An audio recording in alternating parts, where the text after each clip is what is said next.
अस्सलामुअलैकुम। पेशे खिदमत है कहानी सलाबो। एपिसोड 16। पेरिस एयरपोर्ट पर उतरा तो होश ठिकाने आ गए। ऐसी शानदार जगह का मैंने कहाँ तस्वुर किया था। अगर कोई साथ होता, अगर किसी का सहारा होता तो कोई बात नहीं थी, लेकिन तन्हा, भैंसों को तालाबों पर नहलाने वाले और गफूरे ढलिए के यहाँ लोहा कूटने वाले किसी देहाती को पेरिस की सड़कों पर ला छोड़ने से जो सूरत हाल पैदा हो सकती है, इसका अंदाजा लगा लिया जाए मुश्किल ना होगी। लेकिन यहाँ तो इब्तदा ही ऐसी हुई थी। मुख्तसर तरीन अरसा में जो कुछ सिखाया गया था वो था तो बहुत, लेकिन जगह जगह गाड़ी अटक जाती थी। काफी देर तक मैं सलाबो रहा, फिर अपना मिशन याद आया तो पैंथर फ्रेजर बन गया। कस्टम्स वगैरह से क्लियरेंस मिलने में कोई दिक्कत ना हुई और बाहर निकल आया। फिर एक लंबी सी शानदार टैक्सी में बैठकर उसे पता बताया। रास्ते में टैक्सी ड्राइवर ने कहा, आपको मुकम्मल एतमाद से अपना काम अंजाम देना है मिस्टर सलाबो। मिस्टर मैकलानो ने आपको हर तरह की आसानियां बाहम पहुंचाने का फैसला किया है, जिसकी इब्तदा आपने देख ली। ओह तुम, मैंने मुतहय्यराना अंदाज में कहा। जी हाँ, मैं आपका इंतजार कर रहा था, ये मेरा निशान है। ड्राइवर ने जेब से एक बैज निकाल कर दिखाया। मुझे इससे शनाख्ती निशान की शनाख्त करा दी गई थी। Very good.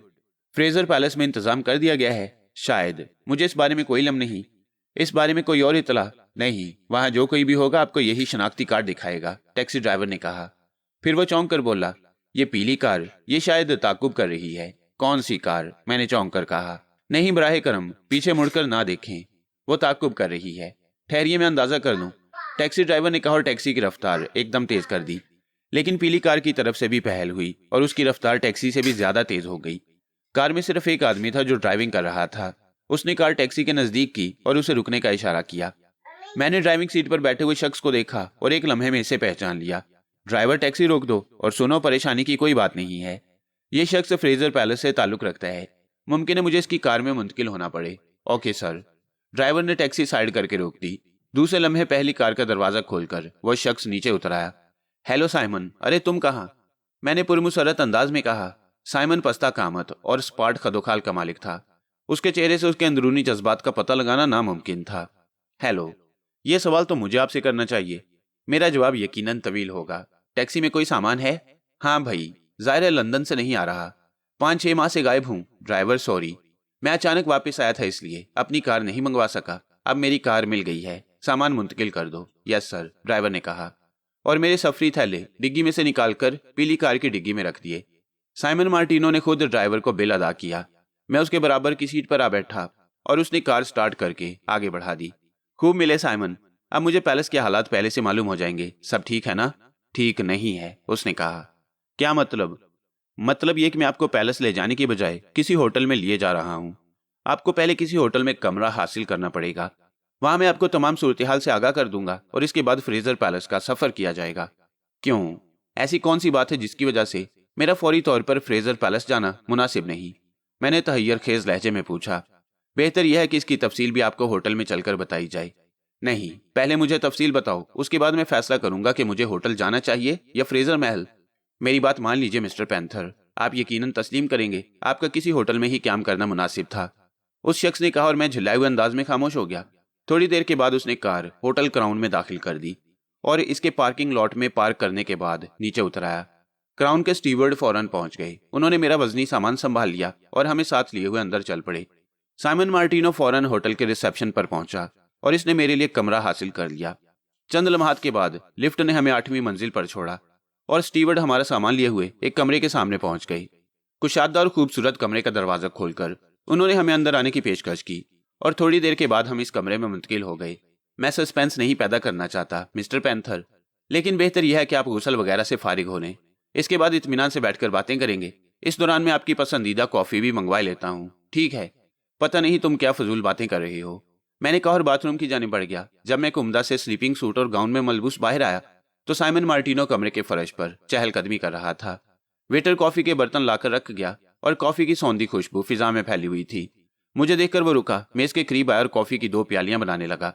इस कमबख्त के चेहरे से इसके दिल का हाल पता ही नहीं चलता था। पता नहीं इतना ही संजीदा आदमी था या किसी खास वजह से इतना संजीदा नजर आ रहा था।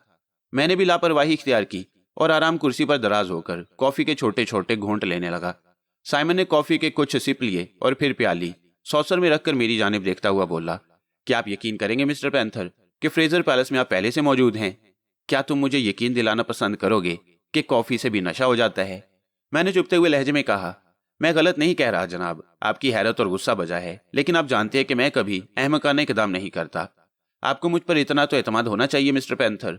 तो मैं आपको बता रहा था कि आप तकरीबन 3 हफ्ते से फ्रेजर पैलेस में मौजूद हैं, लेकिन मैं साना ब्रूनो से आ रहा हूँ। देखो मेरा बैग उठाओ, मेरी किट बैग उठाओ। मैंने एक तरफ इशारा किया और वो उठकर मेरे किट बैग की तरफ बढ़ गया। इसमें से मेरा पासपोर्ट निकालो, तुम्हें अंदाजा हो जाएगा। आपने गलत नहीं कहा होगा, यकीनन आपने गलत नहीं कहा होगा, उसने कहा। लेकिन बैग से इसने मेरा पासपोर्ट वगैरह निकाल लिया। फिर इसने इसमें मौजूद इंदराजात देखे और देर तक इनका जायजा लेता रहा। फिर गहरी सांस लेकर पासपोर्ट को बैग में रखता हुआ बोला, आप यही दिखाना चाहते थे ना मुझे, पासपोर्ट के साथ साना ब्रूनो से यहाँ तक का टिकट भी मौजूद है। लेकिन मुझे पहले ही यकीन था कि आप इस वक्त तशरीफ ला रही हैं, उसने कहा। और इसके बावजूद तुम मुझसे फजूल बकवास कर रहे हो। बराहे करम अपने गुस्से को काबू में रखिए, मैं आपको मुकम्मल तफसील बता रहा हूँ।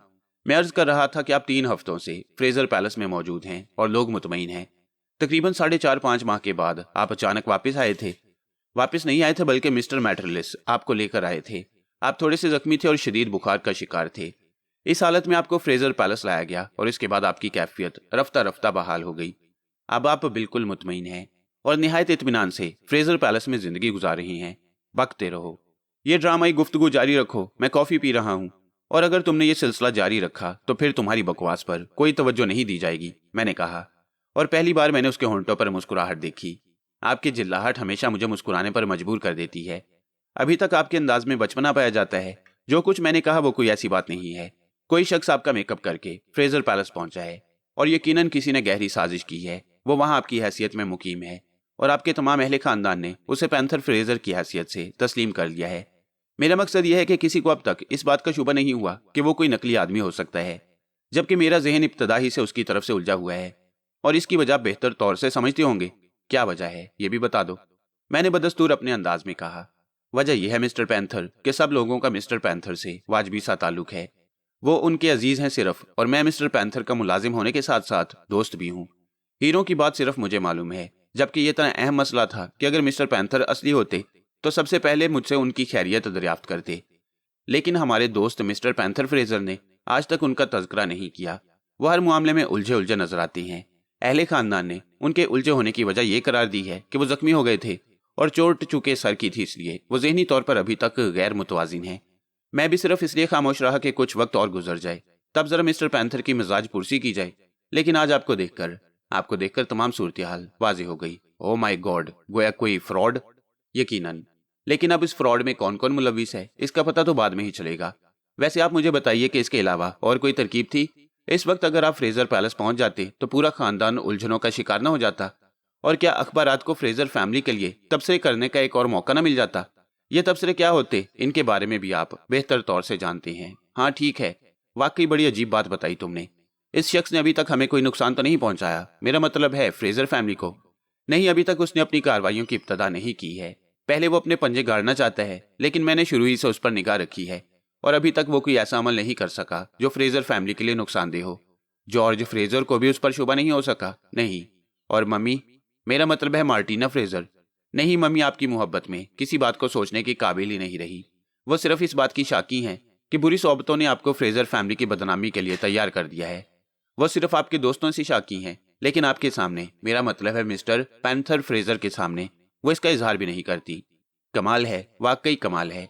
बड़ी अजीबोगरीब बात बताई है तुमने, साइमन मार्टिनो। लेकिन ये तो बताओ, तुम्हारे ख्याल में वो शख्स कौन हो सकता है? क्यों उसने इस तरह फ्रेजर महल में दाखिल होकर खुद को पैंथर फ्रेजर बताया है? साइमन मार्टिनो मेरे इस सवाल पर काफी देर तक सोचता रहा और फिर पुरख्याल अंदाज में गर्दन हिलाकर बोला, जहां तक हकीकतों का ताल्लुक है, मेरे ख्याल में कुछ बातें मेरे जहन में आती हैं। वो क्या? इस शख्स को वहां लाया गया था, जख्मी था और यकीनन परेशान हाल होगा। चुनाचे यहाँ पहुंचकर इसने सोचा कि इतनी उम्दा फैमिली में इस अंदाज में जगह मिली है तो क्यों ना इस जगह को मुस्तकिल कर लिया जाए। तुम खुद सोचो कि ख्वामखा एक शानदार घराना हाथ लगा हो जहां दौलत के अंबार लगे हुए हों, तो फिर कौन वहां रहना पसंद ना करेगा? वो तो ठीक है, लेकिन अगर वो पैंथर फ्रेजर नहीं है तो फिर कौन है? ये तो बाद में ही मालूम हो सकेगा। तुम्हारा क्या ख्याल है, वो शख्स मेकअप में होगा? यही तो हैरत की बात है। सबसे बड़ा नुक्ता यही मेरे जहन में उलझा हुआ है। अगर वो जानबूझकर यहाँ तक नहीं पहुंचा तो फिर उसका चेहरा तुम जैसा क्यों है? अगर वो मेकअप करके यहाँ आया है तो इससे ये साबित होता है कि वो यकीनी तौर पर किसी प्रोग्राम के तहत आया होगा। बहुत सी बातें उलझ गई हैं मिस्टर पैंथर। मेरा ख्याल है अब आप ये तमाम बातें सुलझाएंगे, साइमन मार्टिनो ने कहा। ठीक है भाई, मैं तो बड़ा उलझ गया हूँ, पता नहीं कौन होगा वो। मुझे सोचने का मौका दो, तुम वहां पर जाकर हालात संभालो। उसके बाद मैं इस सिलसिले में कोई बेहतर काम करके तुम्हें इतला दूंगा। आपको अपना टेलीफोन नंबर तो याद है ना? क्यों नहीं, भला इसका क्या सवाल है कि मैं टेलीफोन नंबर भी भूल गया हूँ, मैंने कहा। तो फिर यूं कहिए, मैं भी यहाँ का टेलीफोन नंबर लिए लेता हूँ। अभी फिलहाल हम लोग जरा मोहतात रहेंगे। एक आध दिन में मैं उसका करीब से जायजा लेता हूँ और इसके बाद आपको मुतला कर दूंगा मिस्टर पैंथर। कम से कम ये तो अंदाजा होना चाहिए कि वो शख्स किस मकसद के तहत यहाँ तक पहुंचा है। ठीक है मिस्टर साइमन मार्टिनो, इस सिलसिले में तुम जो कुछ करो मैं तुम्हारा पाबंद होऊंगा, मैंने जवाब दिया। ये कमरा यकीनन आपको पसंद नहीं आएगा, लेकिन जरूरत है इस चीज की कि आप फिलहाल 2-3 दिन तक अपने घर से जरा दूर रहें। मैं कोई सही सिचुएशन बनाकर आपको इसकी इतला दूंगा। ठीक है, मैं यहाँ मुतमईन हूँ। जाहिर है ये सब कुछ मेरे लिए अजनबी नहीं है। तो फिर मुझे इजाजत दीजिए मिस्टर पैंथर फ्रेजर। मैं दरअसल एयरपोर्ट पर अपने एक दोस्त को छोड़ने के लिए आया था। वहां मैंने आपको कस्टम्स हाउस से निकलते हुए देख लिया और हैरान रह गया, क्योंकि मिस्टर पैंथर फ्रेजर को मैं कोठी में ही छोड़ आया था। फिर मैंने आपका ताकुब किया, कोई सही मंसूबा मेरे जहन में नहीं आ रहा था। हालांकि कायदे से मुझे देखना चाहिए था कि आप कहां तक जाते हैं, लेकिन मुझे यकीन हो गया कि कोई ऐसी ही गड़बड़ है जिसका सुराग लगाना जरूरी है। सो मैं आपके पास पहुंच गया। तुमने बहुत अच्छा किया।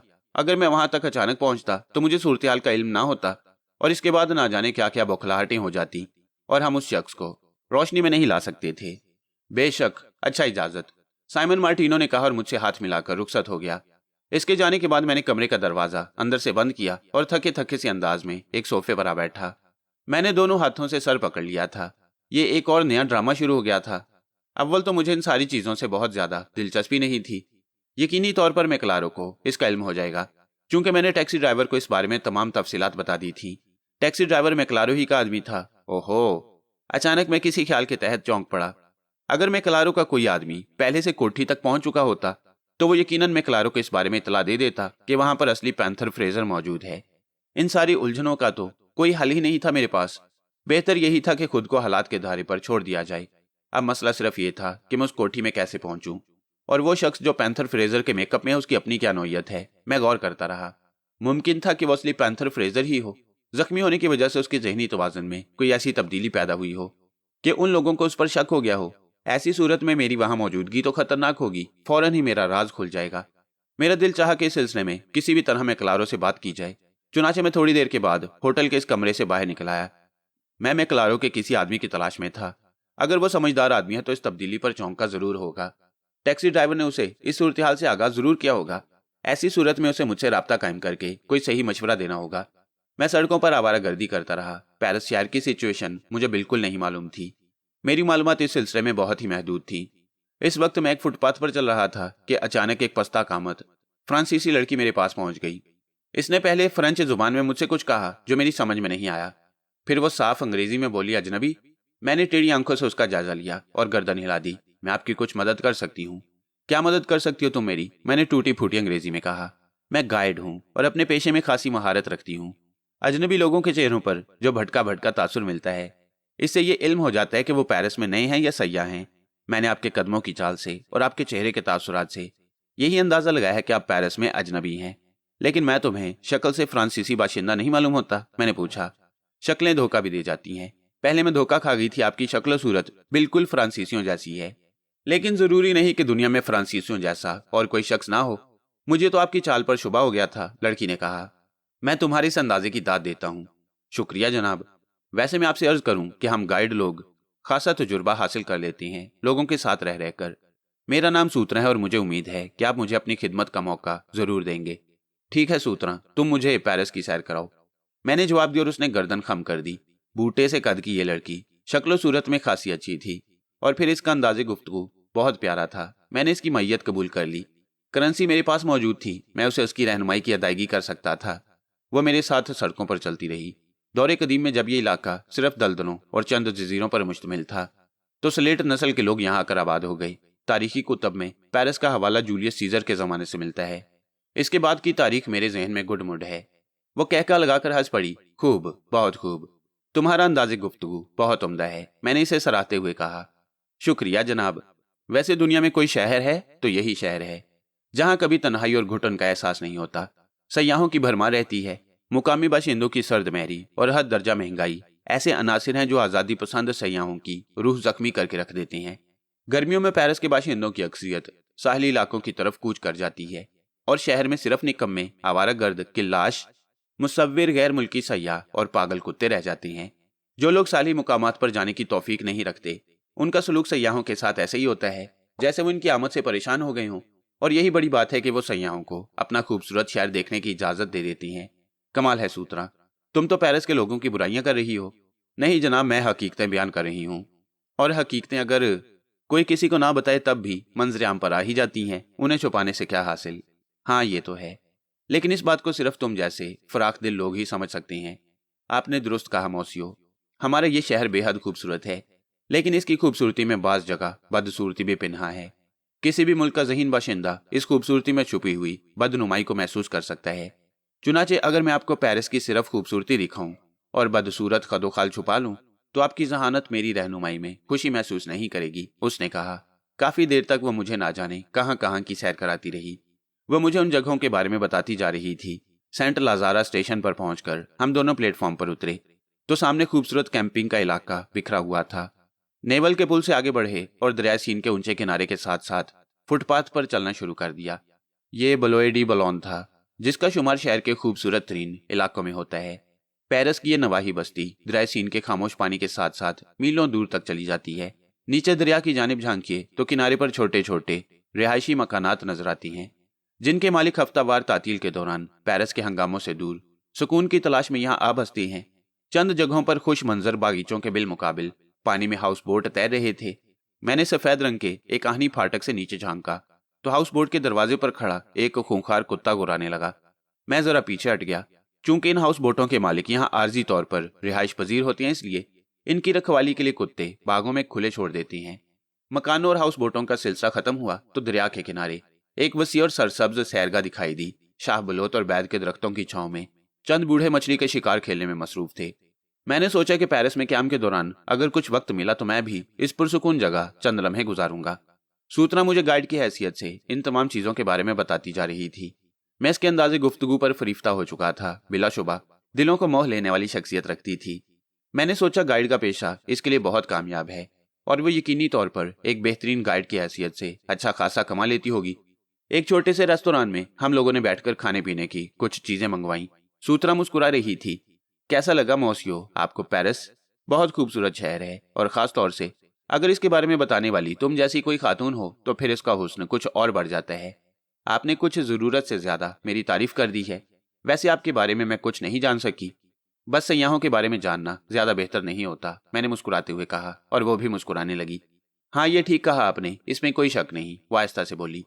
और इसके बाद हम लोग काफी देर तक खामोशी से खाने पीने की चीजों से शुगल करते रहे। फिर मैं बिल अदा करके उठ गया।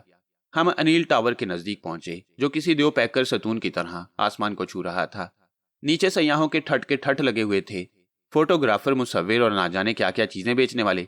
अच्छा खासा मेला सा लगा हुआ था। मैं कुछ थकन सी महसूस करने लगा। तब मैंने सूत्रा से कहा, डियर सूत्रा, बेहतर यह है कि आप मुझे मेरे होटल वापस पहुंचा दो। मैं तो यहाँ से सही रास्ते का इंतखाब भी नहीं कर सकता। जैसी आपकी मर्जी, उसने कहा और एक टैक्सी को इशारा करके रोक दिया। थोड़ी देर के बाद हम टैक्सी में बैठकर होटल की जानिब चल पड़े। होटल के सामने पहुंचकर हम टैक्सी से उतर गए। टैक्सी का बिल अदा करके मैंने उसे अपने साथ होटल के कमरे में चलने की दावत दी और वो बखुशी तैयार हो गई। मैं खुद भी यही चाहती थी कि थोड़ा सा वक्त आपके साथ गुजार दूं, उसने बेतकल्लुफी से कहा और मैं हैरान रह गया। उसके होंठों पर बड़ी जानदार मुस्कुराहट थी। मेरे कमरे में दाखिल होने के बाद वो थोड़ी देर तक आराम कुर्सी में दराज रही। मैं उससे इजाजत लेकर लिबास तब्दील करने चला गया। फिर जब मैं बाथरूम से बरामद हुआ तब भी वो इसी तरह आराम कुर्सी पर दराज थी। सूत्रा, अपने इस पेशे से तुम कितना कमा लेती हो? मैंने सवाल किया और उसने आंखें खोली। देर तक खामोश निगाहों से मुझे देखती रही। फिर आहिस्ता से बोली, मैं गाइड नहीं हूँ। एक लम्हे के लिए तो उसके अल्फाज मेरी समझ में ही नहीं आए, लेकिन जब मैंने इन पर गौर किया तो चौंक पड़ा। फिर मैंने हैरत से सवाल किया, मेरा नाम सूत्रा ही है, लेकिन मेरा ताल्लुक मिस्टर मैक्लारो से है। उसने अपनी जेब से मैक्लारो का वो निशान निकालकर सामने रख दिया और मैं हैरत से गुंग रह गया। मेरे ज़हन के किसी गोशे में ये बात इससे पहले नहीं आई थी कि इसकी शख्सियत दोहरी हो सकती है और वो दर हकीकत वो नहीं है जो अब तक मैं इसे समझता रहा हूँ। मैक्लारो से है तुम्हारा ताल्लुक? लेकिन सूत्रा, तुमने मुझे पहले क्यों नहीं बताया? क्या जरूरत थी इसकी? आपसे याद की मूड में निकले थे। जाहिर है पेरिस आने के बाद पेरिस की रंगीनियों को अपनी निगाहों से ना देखना बड़ी नाशुक्री की बात है। मैंने सोचा पहले आपको पेरिस की सैर करा दूं, उसके बाद बात कर लेंगे। तुम गोया? डियर सूत्रा, मैं खुद भी इसी तलाश में निकला था। ये निशान देखने के बाद इसमें कोई शक व शुबा नहीं रहा कि तुम्हारा ताल्लुक मिस्टर मैकलारो से ही है। मैं तो बड़ा उलझा हुआ हूँ, बड़ा परेशान हूँ।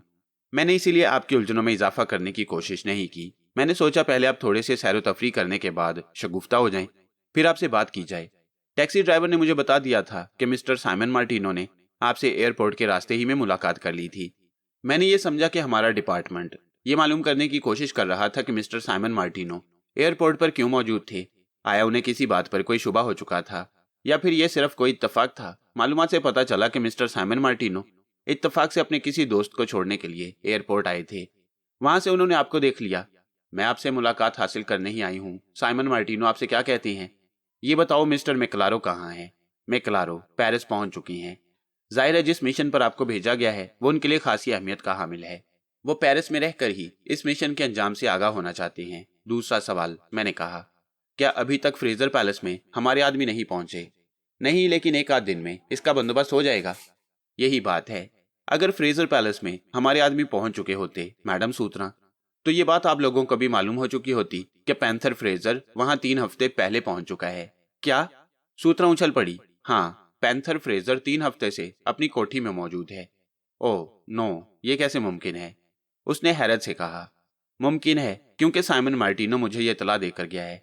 लेकिन साइमन मार्टिनो ने यह सवाल नहीं किया कि आप कौन हैं। दिलचस्प बात यह है सूतना, बल्कि बेहतर यह होगा कि मिस्टर मैकलारो ही मुझसे गुफ्तगू कर लें, तो मैं उन्हें सूरत हाल से आगाह करूं। यह मुमकिन नहीं है। मिस्टर मैकलारो आज यहाँ मौजूद नहीं है और गालिबन 2 दिन तक वापस नहीं आ सकेंगे। वो जहाँ गए हैं वो जगह भी हमारे लिए नामालूम है। आप बराह करम मुझे तमाम तर इतलात दे दें। यहाँ हमारा पूरा डिपार्टमेंट काम करता है। मैं उस डिपार्टमेंट को ये इतला फराहम कर दूंगी और आपके लिए वहीं से हदायत ले ली जाएंगी। बाहर तौर साइमन मार्टिनो को मुझे देखकर कोई हैरत नहीं हुई। कुछ उलझी हुई सी सूरत हाल है। जो शख्स पैंथर फ्रेजर के रूप में कोठी तक पहुंचा है वो वहां अपनी सही शख्सियत नहीं जमा सका। मार्टिनोज के बारे में शुबे का शिकार है। शायद सिर्फ साइमन मार्टिनो, इसके अलावा किसी और को पैंथर फ्रेजर की जात पर शुबा नहीं हो सका। बड़ी सनसनीखेज खबर सुनाई है आपने। इस वक्त तो ये इंतहाई जरूरी है कि फौरी तौर पर मिस्टर मैकलारो से राब्ता कायम करके इस सिलसिले में सूरत हाल का जायजा लिया जाए। आप मिस्टर मैकलारो से जिस शक्ल में भी हो राब्ता कायम करें। मैं खुद बहुत उलझा हुआ हूँ। मुमकिन है मेरे पास ज्यादा वक्त ना हो।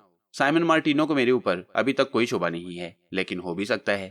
वह शक्ल ही से बेहद चालाक आदमी मालूम होता है। आप नहीं समझ सके जनाब, वो अच्छा खासा जुराइम पेशा आदमी है। ऐसी मोअज़्ज़ज़ फैमिली में दाखिल होने के बावजूद वो कुछ ऐसी हरकतें करता रहता है जो 100% गैर कानूनी है, लेकिन उसे इस फैमिली का तहफ़्फ़ुज़ हासिल है, क्योंकि ऐसे बड़े खानदानों में किसी गलत आदमी की शमूलियत मुमकिन नहीं होती। वो लोग खुद छानबीन करके लोगों को अपने साथ रखते हैं। साइमन मार्टिनो ऐसी कैफियत से फायदा उठा रहा है, सूत्रा ने कहा। मुझे सख्त हैरत हुई सूत्रा, बल्कि यूं कहो कि तुम्हारी जात ने मुझे बहुत मुतासिर किया है। दर हकीकत तुम इंतहाई ज़हीन लड़की हो। तुमने जिस अंदाज में मुझे अपने काबू में कर लिया, इस पर मैं दाद दिए बगैर नहीं रह सकता। एक बार फिर शुक्रिया अदा करती हूँ जनाब, लेकिन ये इतला बड़ी उलझन आमेज है। साइमन मार्टिनो ने आपसे और क्या गुफ्तगू की? वो इस उलझन का शिकार है कि मेरी जगह वो कौन शख्स है जो कोठी में दाखिल हो गया है। अब तो ये जरूरी हो गया है कि किसी न किसी तरह मिस्टर मैकलारो से राब्ता कायम किया जाए और उन्हें सही सूरत हाल से आगाह किया जाए। ठीक है, अच्छा मुझे इजाजत दीजिए। सूत्रा अपनी जगह से उठ गई। उसने अपना नाजुक सा हाथ मेरे हाथ में दिया और मुसाफिया करने के बाद कमरे से निकल गई। उसके जाने के बाद मैं सोफे पर धड़ाम से गिर पड़ा। पेरिस देखने के बाद और यहाँ की हसीन मनाजिर से लुत्फ अंदोज होकर तबीयत में कुछ बशाशत पैदा हुई थी, लेकिन ये लड़की एक बार फिर जहन पर बार बन गई थी। मैकलारो का चलाया हुआ चक्कर मेरे लिए खासा उलझता जा रहा था। अब देखिए वो क्या फैसला करता है। इस दौरान मेरे जहन में 2 उलझनें थी। अगर साइमन मार्टिनो मैकलारो से गुफ्तगू से पहले मुझ तक पहुंच गया और उसने मुझे कोठी ले जाने की कोशिश की तो क्या होगा? दूसरा ये कि कोठी में मौजूद शख्स कौन है। अगर वो असल पैंथर फ्रेजर है तो फिर मेरी जो दुर्गत बनेगी उसका मुझे अभी से अंदाजा था। और अगर साइमन मार्टिनो के कहने के मुताबिक वो असली शख्सियत नहीं है और कोई ऐसा फ्रॉड आदमी है जो पैंथर फ्रेजर के धोखे में वहां घुस गया है, तो फिर वो कौन हो सकता है? एक लम्हे के लिए मेरे दिल पर एक जरब सी पड़ी। मुझे सलाबो का ख्याल आ गया। सलाबो? लेकिन यह सोचना भी हमाकत की बात थी कि वो सलाबो होगा और इसी हैसियत से पैंथर फ्रेजर की जगह ले चुका होगा जिस हैसियत से मैं उसकी जगह लेने वाला था। सलाबो का फ्रांस पहुंचना नामुमकिनात में से था। हालांकि वो जिस तरह गायब हुआ इसके बाद कोई फैसला नहीं किया जा सकता कि कहाँ पहुंचा होगा, लेकिन यह सोचना हमाकत थी कि वो भी इसी जगह और इसी हैसियत से मौजूद होगा जो मुझे मिलने वाली थी। फिर मैंने बेहतर समझा कि तमाम ख्यालात अपने जहन से झटक दूं। और यही कोशिश मेरे लिए कारआमद साबित हुई। एक बार फिर लिबास पहना और होटल के डाइनिंग हॉल में आया। खासा पुरौनक होटल था। डाइनिंग हॉल में तरह तरह के खेल तमाशे मौजूद थे। बहुत सी मेजों पर जुआ हो रहा था। जगह जगह लोग शराब नोशी और ऐसी ही दूसरी चीजों से शुगल कर रहे थे। मैंने भी एक मेज संभाल ली और पेरिस के उन हंगामों को देखने लगा। रात गहरी हो गई और मुझे नींद आने लगी। तब मैं अपनी जगह से उठा और अपने कमरे में आ गया। इसके बाद मैं सुकून की नींद सो गया। दूसरी सुबह उठा, गुसल वगैरह किया। अभी तक ना तो साइमन मार्टिनो ने मुझसे राब्ता कायम किया और ना ही मैक्लारो की तरफ से कोई इशारा मौसूल हुआ। मैं सोचता रहा और इसके बाद मैंने यही फैसला किया कि एक बार फिर पेरिस की रंगीन जिंदगी देखूं। जिन मनाजिर को मैंने देखा था उन्होंने मुझे काफी मुतासिर किया। मेरी जिंदगी एक छोटे से दायरे में महदूद थी। मैं ये सोच रहा था कि इंसान अपनी जात के खोल में किस तरह बंद रहता है। नाश्ता वगैरह से फारिग हुआ ही था कि किसी ने मेरे कमरे के दरवाजे पर दस्तक दी। मैं वेटर ही समझा था, लेकिन जब दरवाजा खोला तो सूत्रा सामने खड़ी मुस्कुरा रही थी, एक नए लिबास में मलबूस। इसे देखकर ना जाने क्यों जहन को एक ताजगी का एहसास होता था। वह मुस्कुराती हुई अंदर आ गई। कैसे मिजाज है मिस्टर सलाबो, उसने शगुफ्ता लहजे में कहा। तो तुम्हें मेरा नाम भी मालूम हो गया? हाँ, हैरत अंगेज तौर पर। मिस्टर मैक्लारो आज सुबह ही सुबह वापस आ गए। आज सुबह 7:30 बजे वो यहाँ पहुंच गई। वेरी गुड, ये बड़ा अच्छा हुआ। क्या मेरे सिलसिले में उनसे बात हो गई? जी हाँ, वो आपसे मिलना चाहती हैं, सूत्रा ने जवाब दिया। मैं खुद भी इनसे मिलने के लिए बेचैन हूँ, मैंने भारी लहजे में कहा। ये बताइए मिस्टर साइमन मार्टिनो ने आपसे राब्ता कायम किया है या नहीं? अभी तक नहीं। तो फिर तैयार हो जाइए, मैं आपको मिस्टर मैक्लारो से मिलाने ले जा रही हूँ। लेकिन सवाल ये पैदा होता है कि अगर साइमन मार्टिनो मेरी गैर मौजूदगी में यहाँ पहुंचा तो? इस बात पर निगाह रखी जाएगी, आप मुतमईन रहें, सूत्रा ने जवाब दिया। कैसे? मिस्टर मैक्लारो इसी होटल की ऊपरी मंजिल पर आपके मुंतजिर हैं, सूत्रा ने मुझे बताया और मैं हैरान रह गया। इस होटल के? हाँ, यहाँ उनके पास एक मुस्तकिल कमरा मौजूद है। ये सिर्फ इत्तफाक है, सूत्रा ने जवाब दिया। गोया मुझे इनसे मुलाकात के लिए सिर्फ ऊपरी मंजिल तक जाना है। जी हाँ, वो यहाँ आ चुके हैं। हम दोनों अभी साथ ही आए हैं। नीचे हमारे आदमी तैनात हैं। अगर किसी तौर साइमन मार्टिनो को इन अतराफ में देखा गया तो फिर आपको इतला दे दी जाएगी और इनके यहाँ पहुंचने से पहले ही आपको आपके कमरे तक पहुंचा दिया जाएगा। वेरी गुड, अच्छा इंतजाम किया है तुम लोगों ने। मिस्टर मैक्लारो तो ये सुनकर परेशान हो गए, बड़े हैरान हैं वो, सूत्रा कहने लगी। मैं जल्दी जल्दी तैयारियां करने के बाद कमरे से बाहर निकल आया। ऊपरी मंजिल जाने के लिए हमने सीढ़ियां इस्तेमाल की। फिर सूत्रा मुझे लिए हुए एक कमरे के सामने रुक गई। आप अंदर चले जाइए, मैं बाहर मुंतजिर रहूंगी। ठीक है, मैंने जवाब दिया और कमरे का दरवाजा खोलकर अंदर दाखिल हो गया। सूत्रा का कहा गलत नहीं था। मैक्लारो एक आराम कुर्सी पर दराज, मोटा सा सिगार उंगलियों में दबाए बैठा हुआ, पुरख्याल अंदाज में पांव हिला रहा था। मुझे देखकर उसके अंदाज में तब्दीली पैदा हुई और वो गर्मजोशी से खड़ा हो गया। हेलो मिस्टर सलाबो, उसने मखसूस अंदाज में कहा और अपना भारी हाथ मेरे हाथ में दे दिया। सूत्रा ने मेरे बारे में आपको तफसीलात बता दी होंगी मिस्टर मैक्लारो? हाँ, और मैं सख्त हैरान हूँ। वैसे डियर सलाबो, ये बात तुम्हें बता देना जरूरी समझता हूँ कि 100 में से 1% और 1 में से 1000% इस बात का इम्कान नहीं है कि किसी भी तरह पैंथर फ्रेजर जिंदा हो। जिस शख्स को मैंने अपने हाथों से कत्ल करके दफन किया है, भला इसकी जिंदगी का क्या सवाल। चुनाचे मैं तुम्हें यह बता देना चाहता हूँ कि पूरी दिल जमई से पैंथर फ्रेजर की कोठी में जाओ और साइमन मार्टिनो तुम पर एतबार करने लगा है तो फिर यह बात तय है कि तुम वहां नुमाया हैसियत हासिल कर लोगे। इस सिलसिले में जो भी ड्रामा होगा तुम्हें अपना किरदार बखूबी अंजाम देना है। वो शख्स यकीनन फ्रॉड होगा। मैंने एक शख्स को वहां पहुंचा दिया है, उसका नाम बिग मैन है। वहां ये शख्स ड्राइवर की हैसियत से दाखिल हुआ है। दरअसल बिग मैन नामी शख्स एक ड्राइवर था।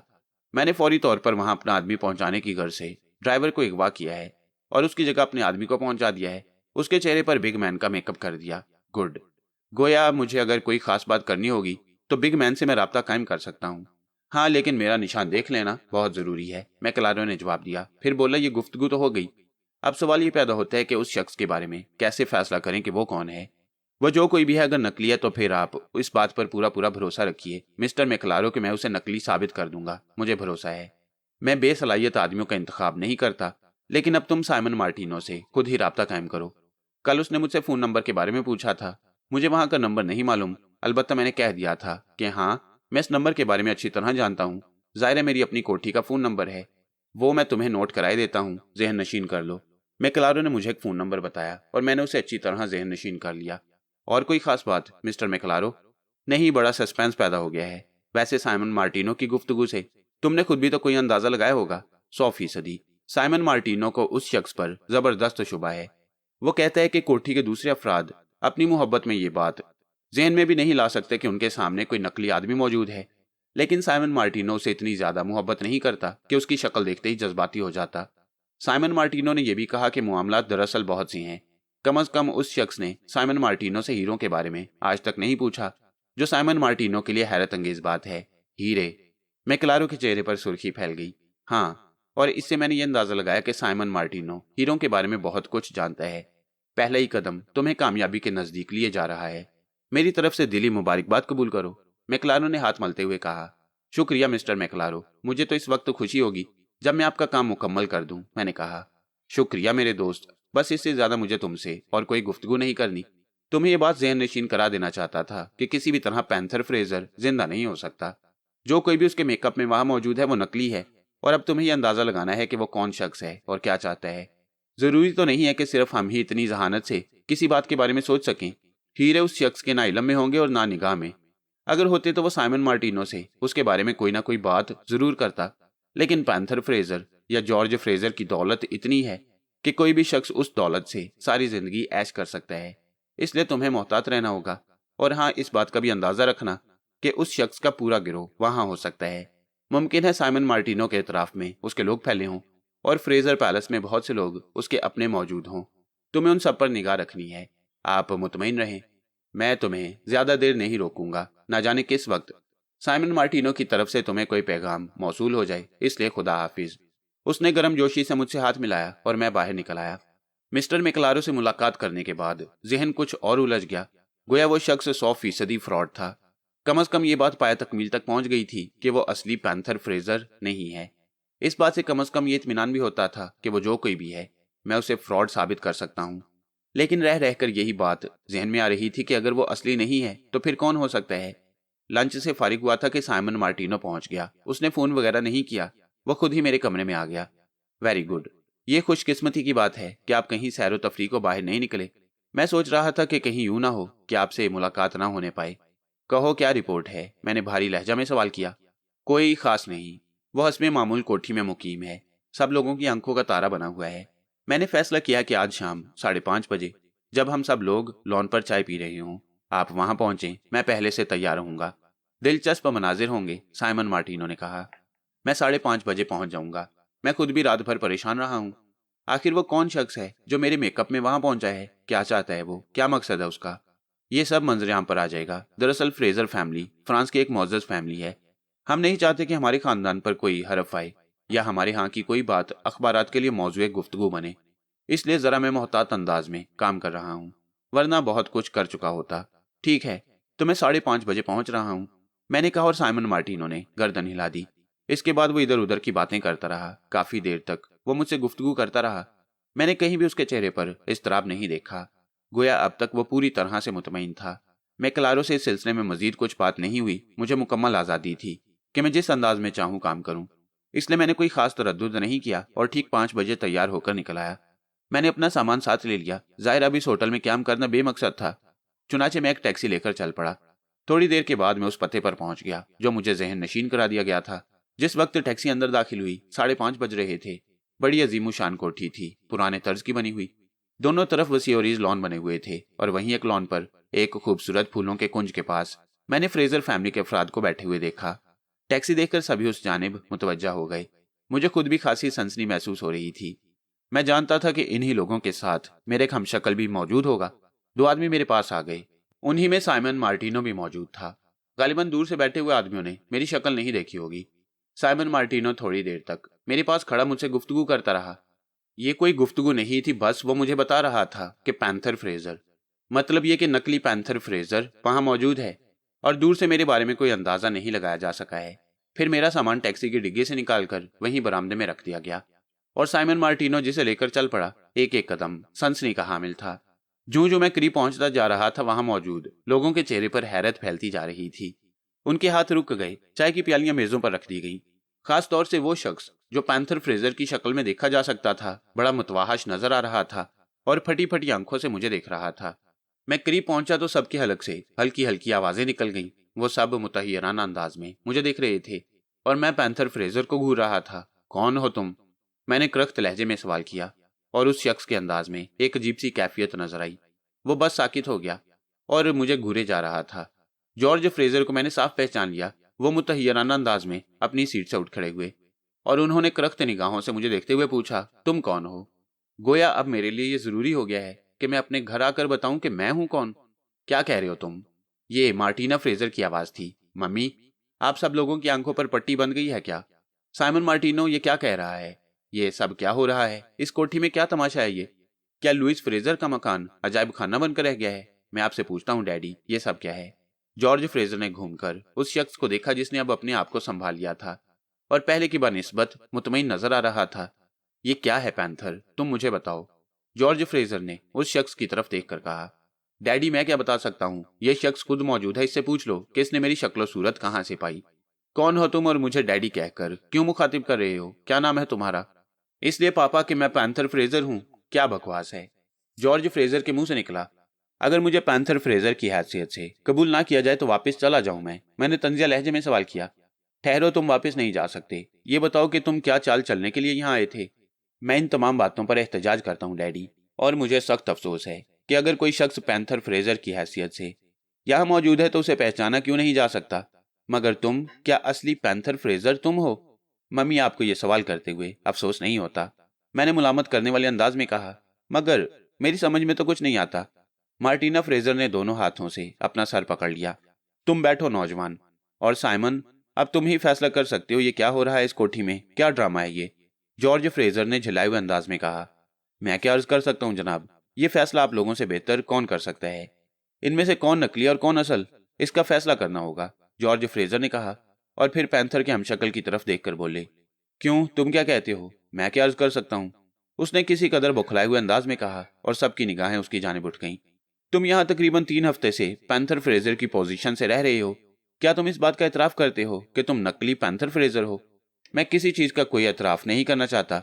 मुझे नीम बेहोशी की कैफियत में यहाँ लाया गया और इसके बाद मुझे यही बताया गया कि मैं पैंथर फ्रेजर हूँ। मैं कुछ नहीं कह सकता, उसने उलझे हुए लहजे में कहा। पैंथर, तुम्हारा इम्तिहान लिया जाएगा, जॉर्ज फ्रेजर ने मेरी तरफ देखते हुए कहा।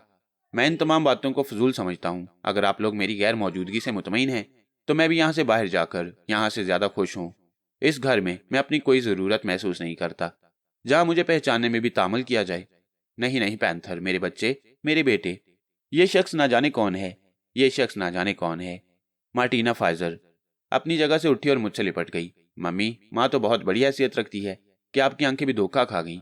खुदा जाने क्या हुआ है, पकड़ लो इस मरदूद को, जॉर्ज फ्रेजर ने कुर्सी पर बैठे हुए पैंथर फ्रेजर की तरफ इशारा करके कहा, और चंद मुलाजमों ने पैंथर फ्रेजर को पकड़ लिया। ले जाओ और इसे ले जाकर बंद कर दो, मैं पुलिस को इतला दूंगा। जॉर्ज फ्रेजर बहुत मुश्तिल नजर आ रहे थे।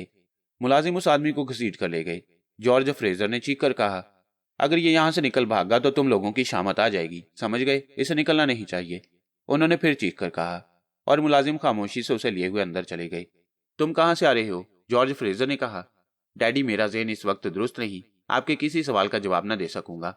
उस फ्रॉड शख्स को फौरन पुलिस के हवाले किया जाए, मैंने कहा, और जॉर्ज फ्रेजर खामोश हो गया। सब लोग शदीद तजस्सुस का शिकार नजर आ रहे थे। मुझसे सवालात किए जाने लगे। फिर जॉर्ज फ्रेजर ने यह नशिस्त बर्खास्त कर दी। वो हमें साथ लेकर चल पड़े। अब मेरा इम्तिहान लिया जाए, मैंने तंजी अंदाज में कहा। फ्रेजर, समझने की कोशिश किया करो, हर वक्त फजूल बातें मत किया करो।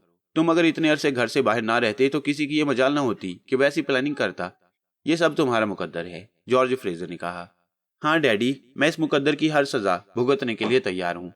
मैं खुद भी यहाँ नहीं रहना चाहता। मम्मी, आप भी कान खोलकर सुन लीजिए, मैं अब यहाँ नहीं रहूंगा। कैसी बातें करते हो तुम पैंथर, तुम्हारे डैडी ठीक ही तो कहते हैं। चलो अपने कमरे में चलो, मार्टिना फ्रेजर ने कहा, और मेरा बाजू पकड़कर मुझे मेरे अपने कमरे में ले आई। शानदार कमरा था जो यकीनन अब से पहले उस शख्स के इस्तेमाल में रहता होगा। पता नहीं उसने क्या किया था। थोड़ी देर के बाद साइमन मार्टिनो, जॉर्ज फ्रेजर और मेरे अहले खानदान मेरे गिर्द जमा हो गए। अगर ये शख्स पैंथर फ्रेजर नहीं है तो फिर कौन है? और तुम्हारा हमशक्ल क्यों है? साइमन, तुम इस सिलसिले में अपनी राय का इजहार करो। जनाब आली, इसका अंदाजा बखूबी हो जाएगा, साइमन मार्टिनो ने कहा। वो कैसे? जॉर्ज फ्रेजर ने कहा। मैं मुआफी चाहता हूँ, लेकिन सूरत हाल इतनी परेशान हो गई है कि हमें हर इकदाम करना होगा। हाँ हाँ, क्या इकदाम करना चाहते हो तुम?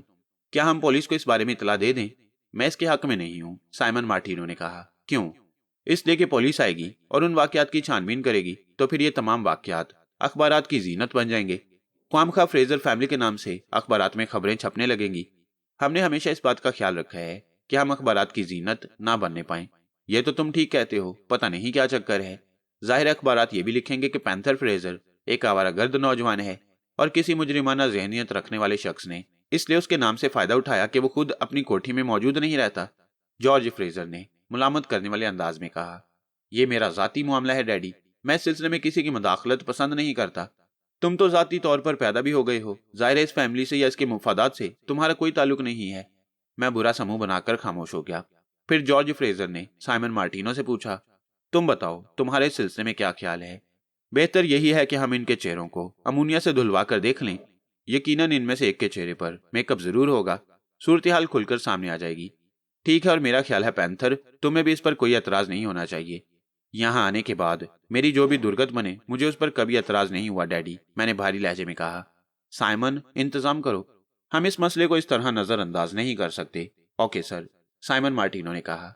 वैसे ये शख्स काफी चालाक था, इसने मेरे लिए भी अपने जहन में मार्जिन जरूर रखा होगा। मैंने एतराज ना किया, जाहिर है मुझे इस पर कोई तशवीश ना थी। मेरी तो ये शक्ल असल ही थी। मैं जानता था कि थोड़ी देर के बाद पैंथर फ्रेजर यानी नकली पैंथर फ्रेजर की असली शक्ल सामने आ जाएगी। अमोनिया की बोतल लाई गई, सबके सामने उसे मेरे चेहरे पर आजमाया गया। मार्टिनो ने सिलसिले में किसी माहिर को भी तलब कर लिया था। चुनाचे उसने साइफन से मेरे चेहरे पर अमोनिया की धारें मारी और इसके बाद 5 मिनट तक इंतजार करता रहा। 5 मिनट के बाद एक सफेद रुमाल से मेरे चेहरे को रगड़ रगड़ कर साफ किया। मेरा रंग तो निखर आया, लेकिन जाहिर है चेहरे पर मेकअप होता तो खुलता। उसने मुतमईन अंदाज में गर्दन झुका दी। जनाब, ये शख्स ठीक ठाक है, इसके चेहरे पर कोई मेकअप नहीं, उसने जवाब दिया और मार्टिना के मुंह से एक हल्की सी आवाज निकल गई। उसने आगे बढ़कर मेरा सर अपने सीने से लगा लिया। ओह मेरे बच्चे, मेरे बेटे, वो रुंधी हुई आवाज में बोली। जाओ, अब उस मरदूद को लेकर आओ। जॉर्ज फ्रेजर ने इशारा किया और 2 मुलाजिम थोड़ी देर के बाद नकली पैंथर फ्रेजर को पकड़ लाए। वो मुतमईन ही था, उसके चेहरे या आंखों से किसी किस्म की परेशानी के तासुर का इजहार नहीं होता था। उसे कुर्सी पर बिठा दिया गया और फिर अमोनिया के माहिर ने उसके चेहरे पर भी अमोनिया का छिड़काव शुरू कर दिया।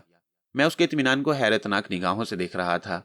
अभी चंद लम्हात के बाद उसकी असल शक्ल जाहिर हो जाएगी और इसके बाद वो क्या जवाब देगा। लेकिन उसने ठोस लहजे में यह दावा भी नहीं किया था कि वही पैंथर फ्रेजर है। जाहिर है वो नकली आदमी था। अमोनिया इस्तेमाल किया गया और उसके बाद मेकअप के माहिर ने मेरी ही मानिंद रुमाल से उसके चेहरे को भी खुश्क किया। जब उसका चेहरा खुश्क कर दिया गया तो सब लोगों के चेहरों से एक मर्तबा फिर आवाजें निकल गईं। मैं खुद शशदर रह गया, क्योंकि उसके चेहरे में भी कोई तब्दीली पैदा नहीं हुई। जॉर्ज फ्रेजर और साइमन मार्टिनो के मुंह हैरत से खुले हुए थे। उन्होंने मेकअप के माहिर की तरफ देखकर हैरत से पूछा, ये क्या? इसके चेहरे में भी कोई तब्दीली नहीं हुई? ये भी मेकअप में नहीं है जनाब, उसने सवाल किया। ये कैसे मुमकिन है? बहुत सी आवाजें निकल गईं। आप लोग बिला वजह मेरे साथ ज्यादती कर रही हैं। आपसे यही कह सकता हूं कि मुझे यहाँ बेहोशी के आलम में लाया गया था। मैंने खुद यहाँ आकर कुछ नहीं कहा था। तो फिर इसका इकरार करो कि तुम पैंथर फ्रेजर नहीं हो। मैं कौन हूँ, क्या हूँ, ये बात मुझे भी याद नहीं है। यहाँ लाकर मुझे बताया गया कि मैं पैंथर फ्रेजर हूँ। मैंने मम्मी डैडी और अपने अहले खानदान को देखा और ना जाने क्यों मुझे यकीन आ गया कि मैं पैंथर फ्रेजर ही हूँ। ये क्या हो रहा है? मार्टिना फ्रेजर ने फिर अपना सर दोनों हाथों से पकड़ लिया। परेशान कुन हालात में इनकी तहकीक करना होगी। लेकिन मेरे दोस्त, तुम्हें अभी यहाँ कैद रखा जाएगा, जॉर्ज फ्रेजर ने नकली पैंथर फ्रेजर से कहा। मुझे किसी बात पर कोई एतराज नहीं है। जिस तरह आप लोग चाहे मेरे बारे में तहकीकात करें। मैं कौन हूँ, क्या हूँ, मुझे खुद याद नहीं। मुझे यहाँ इस कोठी में लाने के बाद बताया गया था कि मैं पैंथर फ्रेजर हूँ। मेरे ज़हन ने तस्लीम कर लिया। मुझे अपना माजी याद नहीं, उसने कहा। याद आ जाएगा, सब कुछ याद आ जाएगा, साइमन मार्टिनो भारी लहजे में बोला। और एक बार फिर उस शख्स को ले जाकर बंद कर दिया गया। घर के तमाम लोग परेशानी का शिकार हो गए थे। मुझे मेरे कमरे भेज दिया गया और गालिबन मेरे बाद कोई मीटिंग हुई जिसकी तफसील शाम को साइमन मार्टिनो ने मुझे बताई। जॉर्ज फ्रेजर और दूसरे तमाम लोग परेशान हैं और इस सिलसिले में फैसला नहीं कर पा रहे। लेकिन मुझे हैरत है कि वो तुम्हारा हमशक्ल कैसे निकल आया। खुद तुम्हारा अपना क्या ख्याल है साइमन मार्टिनो? मैंने चुपते हुए लहजे में पूछा। मैं क्या कह सकता हूँ, वैसे मुझे यकीन है, अलबत्ता मैं तुम्हारे कुछ इम्तिहानात लेना चाहता हूँ। हाँ हाँ कहो। ये इम्तिहान 100% जाती होगा। मेरा मतलब है कि तुम इसके बारे में किसी को कुछ नहीं बताओगे।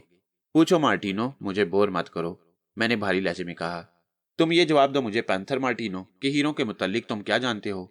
इस सिलसिले में मैं सिर्फ एक नाम लूंगा और तुम फैसला कर लोगे, मैंने मुस्कुराते हुए कहा। फ्रांसिस मकलारो, मैंने जवाब दिया और मार्टिनो के साथ उठ गया। आपका कहना दुरुस्त है। इसके बाद वाकई कुछ पूछने की जरूरत बाकी नहीं रहती, उसने कहा और मैं मुस्कुराने लगा। कोठी में खासी खलबली मच गई। मुझे ज्यादा परेशान नहीं किया जा रहा था, लेकिन डिनर पर भी मैंने हर शख्स के चेहरे पर तजस्सुस देखा। सब भी मुतहय्यर नजर आ रहे थे। वो फैसला नहीं कर पा रहे थे कि ये सब क्या है। हालांकि पैंथर के हमशक्ल ने एक तरह से हथियार डाल दिए थे और ये तस्लीम कर लिया था कि वो पैंथर नहीं। इन सारे मामला से फारिग होने के बाद मैं आराम करने लेट गया। बहुत देर तक नींद नहीं आई। हीरों के तस्करे पर मार्टिनो मुतमईन हो गया था। गोया ये बात पाए तक मील तक पहुंच गई कि हीरों का मामला सिर्फ उसकी जात से मुतल्लिक है और कोठी में और कोई उनके बारे में नहीं जानता। लेकिन सवाल ये पैदा होता है कि हीरों के बारे में खुद साइमन मार्टिनो क्या जानता है। ये बात काबिल गौर थी। इसके अलावा वो मेरा हमशक्ल भी था जिसका मसला मेरे जहन में उलझा हुआ था। रात का ना जाने कौन सा पहर था। सोने की तमाम कोशिशें नाकाम हो गईं। मुझे अपने कमरे के दरवाजे पर हल्की सी दस्तक महसूस हुई। एक बार, दो बार, तीसरी बार। जब ये दस्तक सुनाई दी तो मुझे यकीन हो गया कि कोई ना कोई दरवाजे पर जरूर मौजूद है और इतनी आहिस्तगी से दस्तक दे रहा है कि सिर्फ मुझे ही जगाना चाहता है। मैं जल्दी से उठकर दरवाजे पर पहुंच गया और फिर मैंने दरवाजा खोल दिया। बाहर धुंधली रोशनी फैली हुई थी, लेकिन इसके बावजूद मैंने अपने हमशक्ल को पहचान लिया। वो जल्दी से दरवाजे से अंदर आ गया। फिर उसने गर्मजोशी के से लहजे में कहा, दरवाजा बंद कर दीजिए मिस्टर पैंथर, और यकीन कीजिए कि मैं आपको कोई नुकसान पहुंचाने नहीं आया। मैं खामोश रहा। उसने खुद ही दरवाजा बंद कर दिया। फिर वो बोला, बराहे करम तेज रोशनी ना जलाइए, मुझे आपसे कुछ गुफ्तगू करनी है, उसके बाद मैं चला जाऊंगा। लेकिन तुम्हें आजाद किसने किया? मैं खुद आजाद हो गया। आप इन बातों को जाने दें, उसने कहा। क्या कहना चाहते हो तुम? एतराफ करने आया हूं। एतराफ किस बात का? मैं ये कहना चाहता हूं कि मैं पैंथर फ्रेजर नहीं हूं और ना ही मैं पैंथर फ्रेजर बनना चाहता हूं। पैंथर फ्रेजर 100% आप हैं। लेकिन बस एक बात मेरे जहन में बुरी तरह उलझ रही है। क्या? मैंने सवाल किया। आप इस दौरान कहाँ चले गए थे मिस्टर पैंथर फ्रेजर? मैं आपसे आपकी प्राइवेट मसरूफियात के बारे में नहीं पूछ रहा। बस एक शुबा था मेरे जहन में, एक बड़ी परेशान कुन उलझन। वो क्या आप यकीन करेंगे मिस्टर पैंथर फ्रेजर कि मेरा एक दोस्त, मेरा एक साथी, या आप उसे मेरा भाई समझ लें, मेरा ही हमशक्ल था। 100% मेरा हमशक्ल। इतना हमशक्ल कि कोई हमारी शनाख्त नहीं कर सकता था। वो मुझसे बिछड़ गया है।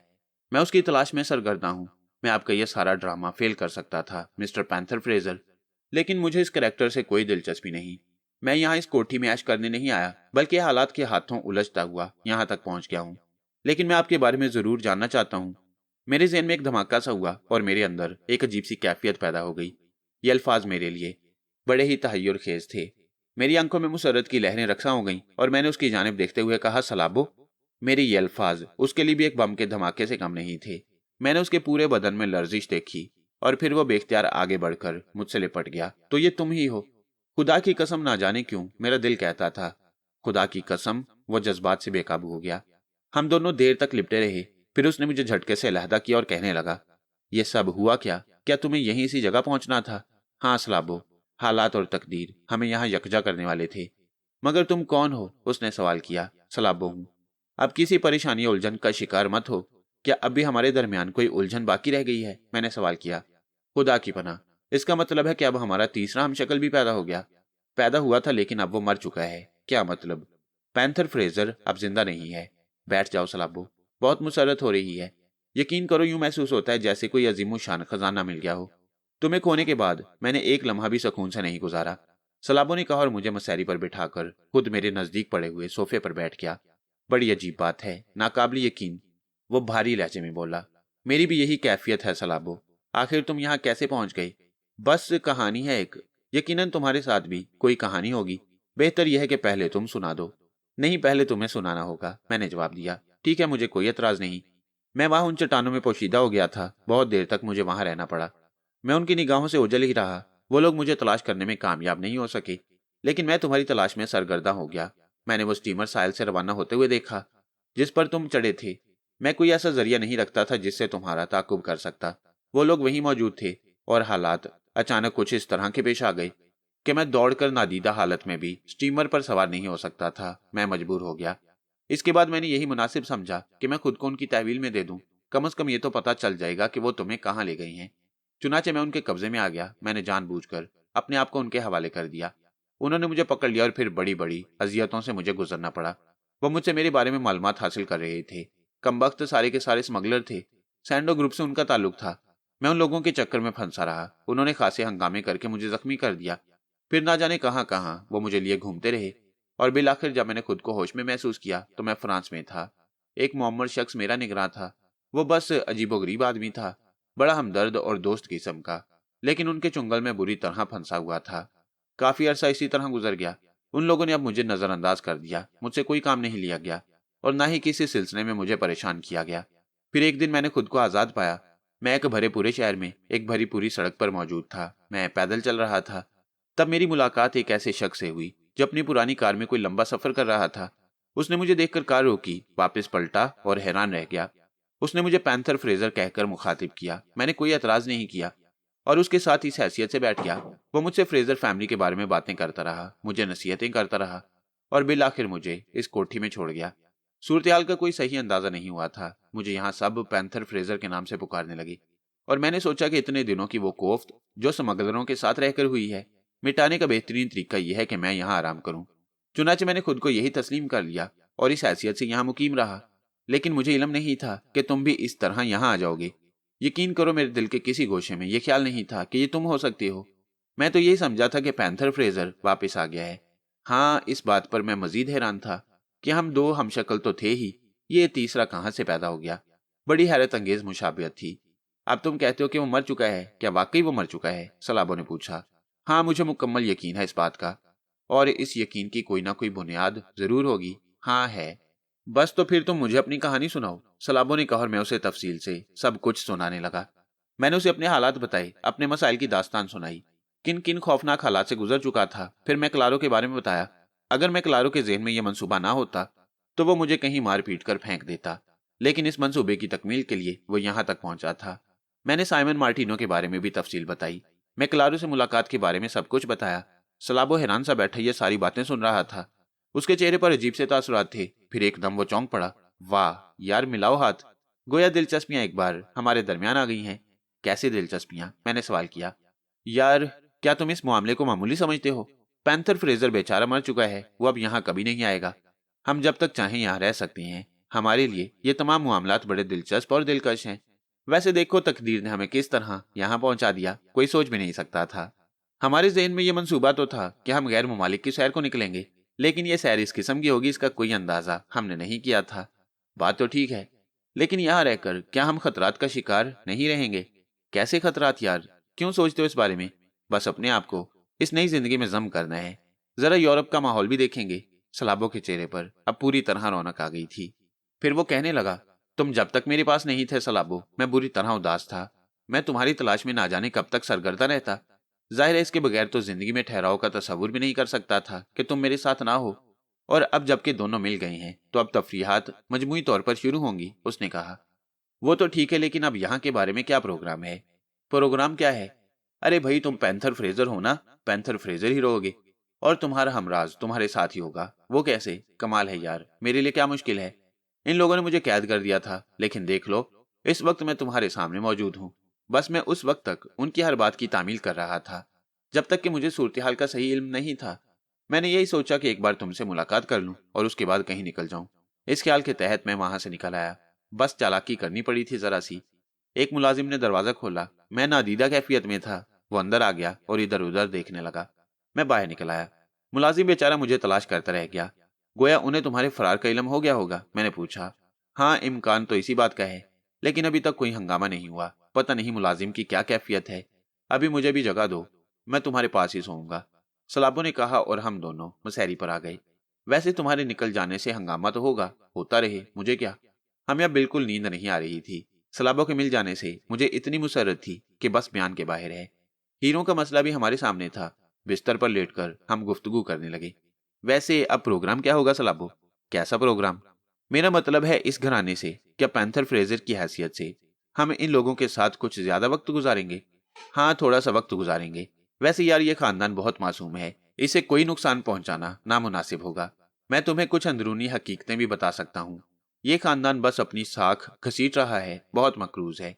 बैंकों के कर्जे बढ़े हुए हैं, जायदादें वगैरह इन लोगों की मासूमियत की नजर हो चुकी हैं। मैंने मिस्टर जॉर्ज फ्रेजर और मार्टिना फ्रेजर की गुफ्तगू सुनी है। वो बेचारे इस खानदान की साख बहाल करने के बहुत मुतफिक्र हैं। उन्हें उनकी मासूमियत की वजह से बहुत से नुकसानात उठाना पड़े हैं। और ये साइमन मार्टिनो जो है ना, निहायत चालाक आदमी है। इस खानदान की तबाही का ज्यादातर जिम्मेदार यही है। तो तुम चाहते हो कि इस खानदान की मदद की जाए? 100%। क्या हर्ज है इसमें? हाँ, हर्ज तो कोई नहीं। बेचारा पैंथर फ्रेजर भी मर चुका है। हाँ सलाबो, हमें उसकी जगह मिली है तो इस सिलसिले में कुछ ना कुछ तो करके दिखाना चाहिए। अगर तुम्हारी ये मर्जी है तो मुझे कोई एतराज नहीं, मैंने जवाब दिया। Good, very good. कम से कम इतने दिन तक इस खानदान का नमक खाया है तो कुछ ना कुछ तो नमक हलाली करते जाएं। सलाबो ने कहा और मैं हंसने लगा। ठीक है भाई, लेकिन नमक हलाली के लिए करोगे क्या? मेरे जहन में एक तरकीब आई है। वो क्या? मैक्लारो ने तुम्हें यहाँ हीरों के हसूल के लिए मुतय्यन किया है ना? हाँ। और वो हीरे निहायत कीमती होंगे। हाँ, मैक्लारो मुझे उनमें हिस्से के तौर पर $2 करोड़ देने के लिए तैयार था। भाई वाह, $2 करोड़! वाह, लुत्फ आ जाएगा, मजा आ जाएगा, सलाबो ने कहा। क्यों? इस खानदान की जरूरियात सिर्फ $1 करोड़ में ये अपनी साख बहाल कर देगा और बाकी $1 करोड़ इसे आगे बढ़ाने में काम आएंगे। हमारा क्या है, मस्त कलंदर हैं, जो भी जरूरत पेश आएगी कहीं और से पूरी करेंगे। ये हकीकत थी, मुझे भी दौलत वगैरह की ज्यादा परवाह नहीं थी। हम तो अपनी जिंदगी को मुतहर्रिक रखना चाहते थे और तहरीक के लिए दिलचस्पियां ज्यादा अहम होती हैं। दौलत तो एक जगह साकित कर देती है। चुनाचे हम मंसूबे बनाते रहे।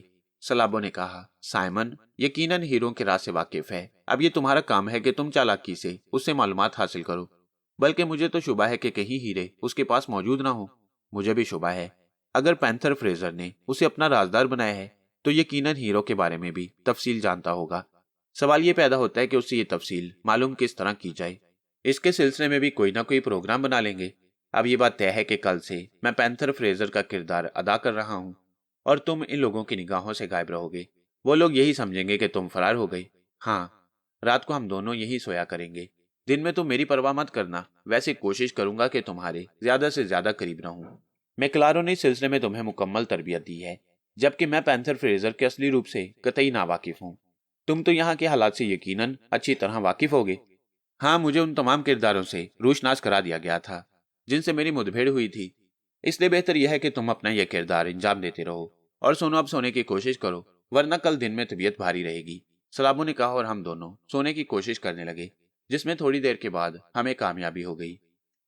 दूसरी सुबह इस लिहाज से जरा हंगामा खेज थी कि पैंथर फ्रेजर का हमशक्ल फ्रॉड फरार हो गया था। इस सिलसिले में जॉर्ज फ्रेजर ने मुलाजमों को सख्त सजाएं दी थी। उन्हें धमकी दी गई थी कि उन्हें पुलिस के हवाले कर दिया जाएगा। मुलाजिम बेचारे गिड़गिड़ा रहे थे, लेकिन ये बात तो मैं जानता था कि इनका कोई कसूर नहीं। मैंने ही दोपहर को इस मामले को बराबर किया। वो शख्स फ्रॉड था, फरार हो गया। अब बिला वजह उलझनों में पड़ने से कोई फायदा नहीं। आप लोग ये बात घर से बाहर भी निकालना नहीं चाहते और इसके बावजूद ये सारे हंगामे भी कर रही हैं। बेटे, अगर तुम बुरा ना मानो तो हम तुमसे ये बात भी जरूर करेंगे कि इसके जिम्मेदार भी तुम हो। क्यों? मैं क्यों हूं? मैंने सवाल किया। इसलिए कि तुमने अभी तक जिम्मेदारी से इस खानदान के मामलात नहीं संभाले। मैं तुमसे तन्हाई में कुछ बातें करना चाहता हूँ। मेरा तुम्हारे अलावा है भी कौन? यूं तो बेशुमार अफराद हमसे मुतल्लिक हैं, लेकिन मैं चाहता हूं कि अब तुम्हें तुम्हारी जिम्मेदारियों का एहसास दिलाऊं। ये जरूरी है पैंथर फ्रेजर, वरना एक दिन कोई ना कोई इस खानदान को आकर तबाह बर्बाद कर देगा। नहीं, लेकिन मैं ये नहीं चाहता। तो तुम्हें अपने अंदर कुछ तब्दीलियां पैदा करना होंगी। मैं तैयार हूं, आप हुक्म दीजिए। अभी नहीं, फिर बात करेंगे। तुम्हारी ये मुहिम कैसी थी, क्या थी? मैं इस बारे में भी कुछ नहीं जानता। तुम मुतमईन हो तो ठीक है, रात को मैं तुमसे बात करूंगा। मैंने कोई जवाब नहीं दिया। सलाबो से भी मुलाकात हुई। वो नादीदा शक्ल में मेरे करीब ही मौजूद था।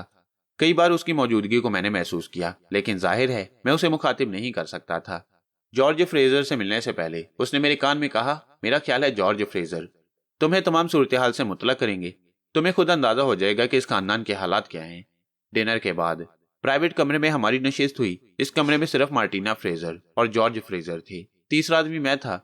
उन्होंने कमरे का दरवाजा बंद कर लिया। जॉर्ज फ्रेजर ने यूं तमहीद की, मेरे बेटे, तुमने आज तक कभी एक बेटे की हैसियत से मुझे सहारा नहीं दिया। दरअसल ये खानदान सदियों से बाइज्जत चला आ रहा है और हम में से हर शख्स की ये जिम्मेदारी है कि इसकी इज्जत और वकार को बहाल करें। लेकिन मेरे बेटे, तुमने इब्तदा ही से मुझे सहारा नहीं दिया और इसका नतीजा ये हुआ कि मैंने हमेशा अपने आप को तन्हा महसूस किया। यूं भी मैं गलत रास्तों से दौलत के हसूल का कायल नहीं हूं, लेकिन हम सही मेहनत नहीं कर सके और हमारे अतराफ में बिखरे हुए लोग हमें चट कर गए। शायद तुम मेरी बात का यकीन ना करो कि इस वक्त फ्रेजर खानदान $1 करोड़ का मकरूज है। हमारे पास ये कर्ज अदा करने के लिए कोई चीज बाकी नहीं बची। मैं तुम्हें अपनी जायदाद की तफसील बताऊं तो तुम्हें चक्कर आ जाएगा। हमारी तमाम जायदाद, यहाँ तक कि ये कोठी जिसमें हम मुकीम हैं, बैंक के पास रिहन रखी हुई है। मैंने इंतहाई कोशिश की कि अपनी साख को बहाल कर सकूं और अपने कारोबार को फिर उस अंदाज में जारी रख सकूं, लेकिन मैं कामयाब नहीं हो सका। इस नाकामी की वजूहात हैं, मुझे नहीं मालूम। मैं इतराफ करता हूँ कि मैं इस खानदान की इज्जत और साख को बहाल रखने में कामयाब नहीं हो सका। कई बार मैंने सोचा कि मैं खुदकुशी कर लूं। हाँ, मैं इस हद तक अपनी जिंदगी से बेजार हो गया हूँ, लेकिन ये भी मैं नहीं कर सका। मैं बुज़दिल इंसान हूँ। मुझे बताओ कि मैं क्या करूं, मुझे क्या करना चाहिए? क्या कोई ऐसी शक्ल निकल सकती है कि मैं इस खानदान के खोए हुए वकार को बहाल करूं? वरना वो दिन बहुत करीब है जब हमारी तमाम जायदादें सरेआम नीलाम हो जाएंगी और फ्रेजर खानदान हमेशा के लिए तारीकी के गढ़ों में डूब जाएगा।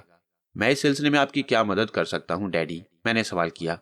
बेटे, इस सिलसिले में मैं कुछ नहीं कह सकता, लेकिन तुम सोच तो सकते हो, मेरा सहारा तो बन सकते हो। I am sorry daddy. मुझे अफसोस है कि मैंने अपने खानदान से अब तक लापरवाही बरती। मैं सैरो सेहत का आदी हूँ। दूसरे ममालिक में मुझे जिंदगी गुजारने में बहुत लुत्फ आता है। मैं अपनी इस ख्वाहिश को दबा नहीं सकता, लेकिन मैं कोशिश करूंगा कि आपके खानदान की साख को बहाल कर दिया जाए। आपको मुतमईन रहना चाहिए। मगर बेटे, बहुत बड़ी रकम की बात है, तुम ये कोशिश कैसे कर सकते हो? मुझे अपनी कार्रवाई करने दें डैडी। मैं चाहता हूं कि आप मुतमईन हो जाएं और कोई ऐसा इकदाम ना करें जिससे हमारे घर की बात बाहर निकले। खुश कर दिया तुमने, पैंथर फ्रेजर। इन अल्फाज ने मुझे दोबारा जिंदगी दी है। हाँ, ये घर तुम्हारा है बेटा। इसकी साख, इसकी बात बनी रहनी चाहिए। लेकिन तुम जो कुछ करो मुझे इस सिलसिले में बता देना। डैडी, मेरे जहन में अभी तक कोई मंसूबा नहीं है, लेकिन मैं कोशिश करूंगा कि इस सिलसिले में मुझे कामयाबी नसीब हो जाए। मेरा दिल बहुत बढ़ गया है। दोबारा जिंदा रहने की आरजू पैदा हो गई है। वाकई औलाद इंसान के लिए बहुत बड़ी कुव्वत रखती है। अगर वो अच्छी और सच्ची हो। मेरा दिल दहल कर रह गया। अगर इन लोगों को हकीकत मालूम हो जाए तो मैंने सोचा, इंसान किसी भी रंग, किसी भी नस्ल के हों, इंसान ही होते हैं। इंसानियत का दुख सबके लिए यकसा होता है। रंग और नस्लों की तफरीक की बुनियाद पर नफरत और मोहब्बत के खेल संगदिल ही खेल सकते हैं, और मैं संगदिल नहीं था। सलाबो काफी दिनों से फ्रेजर खानदान के साथ रह रहा था। उसने इस खानदान के अंदरूनी हालात का तज्जिया किया। बिगड़े हुए बन जाएं तो कोई बात नहीं होती, वो बहुत जल्द बुरा वक्त भूल जाते हैं, लेकिन बने हुए बिगड़े तो जिंदगी दोभर हो जाती है। यही कैफियत इस खानदान की थी। जॉर्ज फ्रेजर मुझसे गुफ्तगू करने के बाद खिल उठे। उनके चेहरे पर सुर्खी आ गई। मेरे चंद अल्फाज ने गोया उन्हें जिंदगी दे दी। वह मुसरत से फूला नहीं समाये। मैंने जो कुछ कहा उसे अब निभाना मेरा फर्ज था, और इस सिलसिले में सलाबों की मदद के बगैर मैं कुछ नहीं कर सकता था। बल्कि सच्ची बात तो यह थी कि जो कुछ कर सकता था सलाबो ही कर सकता था। उसके बगैर मैं आधा था, चुनाचे मुझे बेचैनी से उसका इंतजार था। सलाबो इस वक्त ना जाने कहाँ होगा। वैसे उस जैसे आदमी के लिए जगह की कोई किल्लत नहीं थी। जहां चाहता ऐश की जिंदगी बसर कर सकता था। कहाँ चले गए थे? मैंने पूछा और उसने अपनी नादीदा हालत खत्म कर दी। ऐश करने, उसने जवाब दिया। कहाँ? पेरिस बहुत वसी है, बहुत हसीन है, और पेरिस की हसीनाएं खुले दिल की मालिक। फजूलियात में वक्त गुजार रहे हो तुम्हारे हिसाब से, उसने कुर्सी पर बैठते हुए कहा। हाँ, तुम्हारा हिसाब किताब अलग है। अकेले ऐश करते फिर रहे हो और मैं यहाँ सड़ रहा हूँ। तुम्हारे पैरों में बेड़ियां तो नहीं पड़ी हुई, और फिर तुम ठहरे आबिदो जाहिद। भला इन जगहों पर तुम्हारा क्या काम? खैर, मुझे क्या, छोड़ो यार। क्या बीवियों की तरह दफ्तरे शिकायत खोलकर बैठ गए? काम की बात करो। दिलचस्पी लोगे काम की बातों में? क्यों नहीं?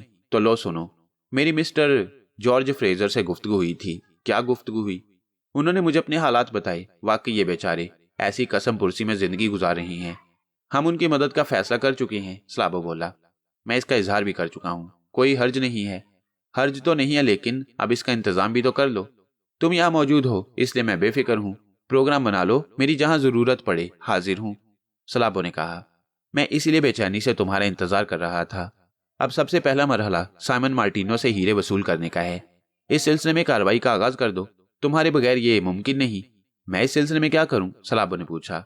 सबसे पहले तो उससे गुफ्तगू का यकीन करो। मैं हीरो के सिलसिले में उससे गुफ्तगू का आगाज किस तरह करूं? मैंने कहा, और सलाबो गहरी सोच में गुम हो गया। फिर उसने कहा सीधे सादे अंदाज में, सादगी बेहतरीन होती है। यानी? मैंने सवालिया अंदाज में कहा। भाई, जो गुफ्तगू तुम मुझसे कर चुके हो अब तक, उससे यही जाहिर होता है कि साइमन मार्टिनो के पास वो हीरे मौजूद हैं और तुम्हारा उससे इस सिलसिले में कोई मुआहदा हो गया है। अब ये तुम्हारी चालाकी पर मुनहसिर है कि तुम किस तरह उससे हीरों के बारे में तफसीलात मालूम करते हो। क्या मैं इतना चालाक हूं? मैंने मुस्कुरा कर पूछा। अगर हो नहीं तो बनने की कोशिश करो, वरना किस तरह काम चलेगा? सलाबो ने कहा। यार, क्या ये नहीं हो सकता कि मेरी और उसकी गुफ्तगू की रोशनी में तुम ये कोशिश करो? क्या मतलब? मतलब ये कि तुम उसके सामने रहो और हीरों के बारे में तुम उससे बात कर दो, मेरी हैसियत से। सलाबो कुछ सोचने लगा, फिर उसके होंठों पर मुस्कुराहट फैल गई। खैर, ऐसा तो नहीं करूंगा, लेकिन तुम्हारे इन अल्फाज से मुझे एक आइडिया मिला है। कैसा आइडिया?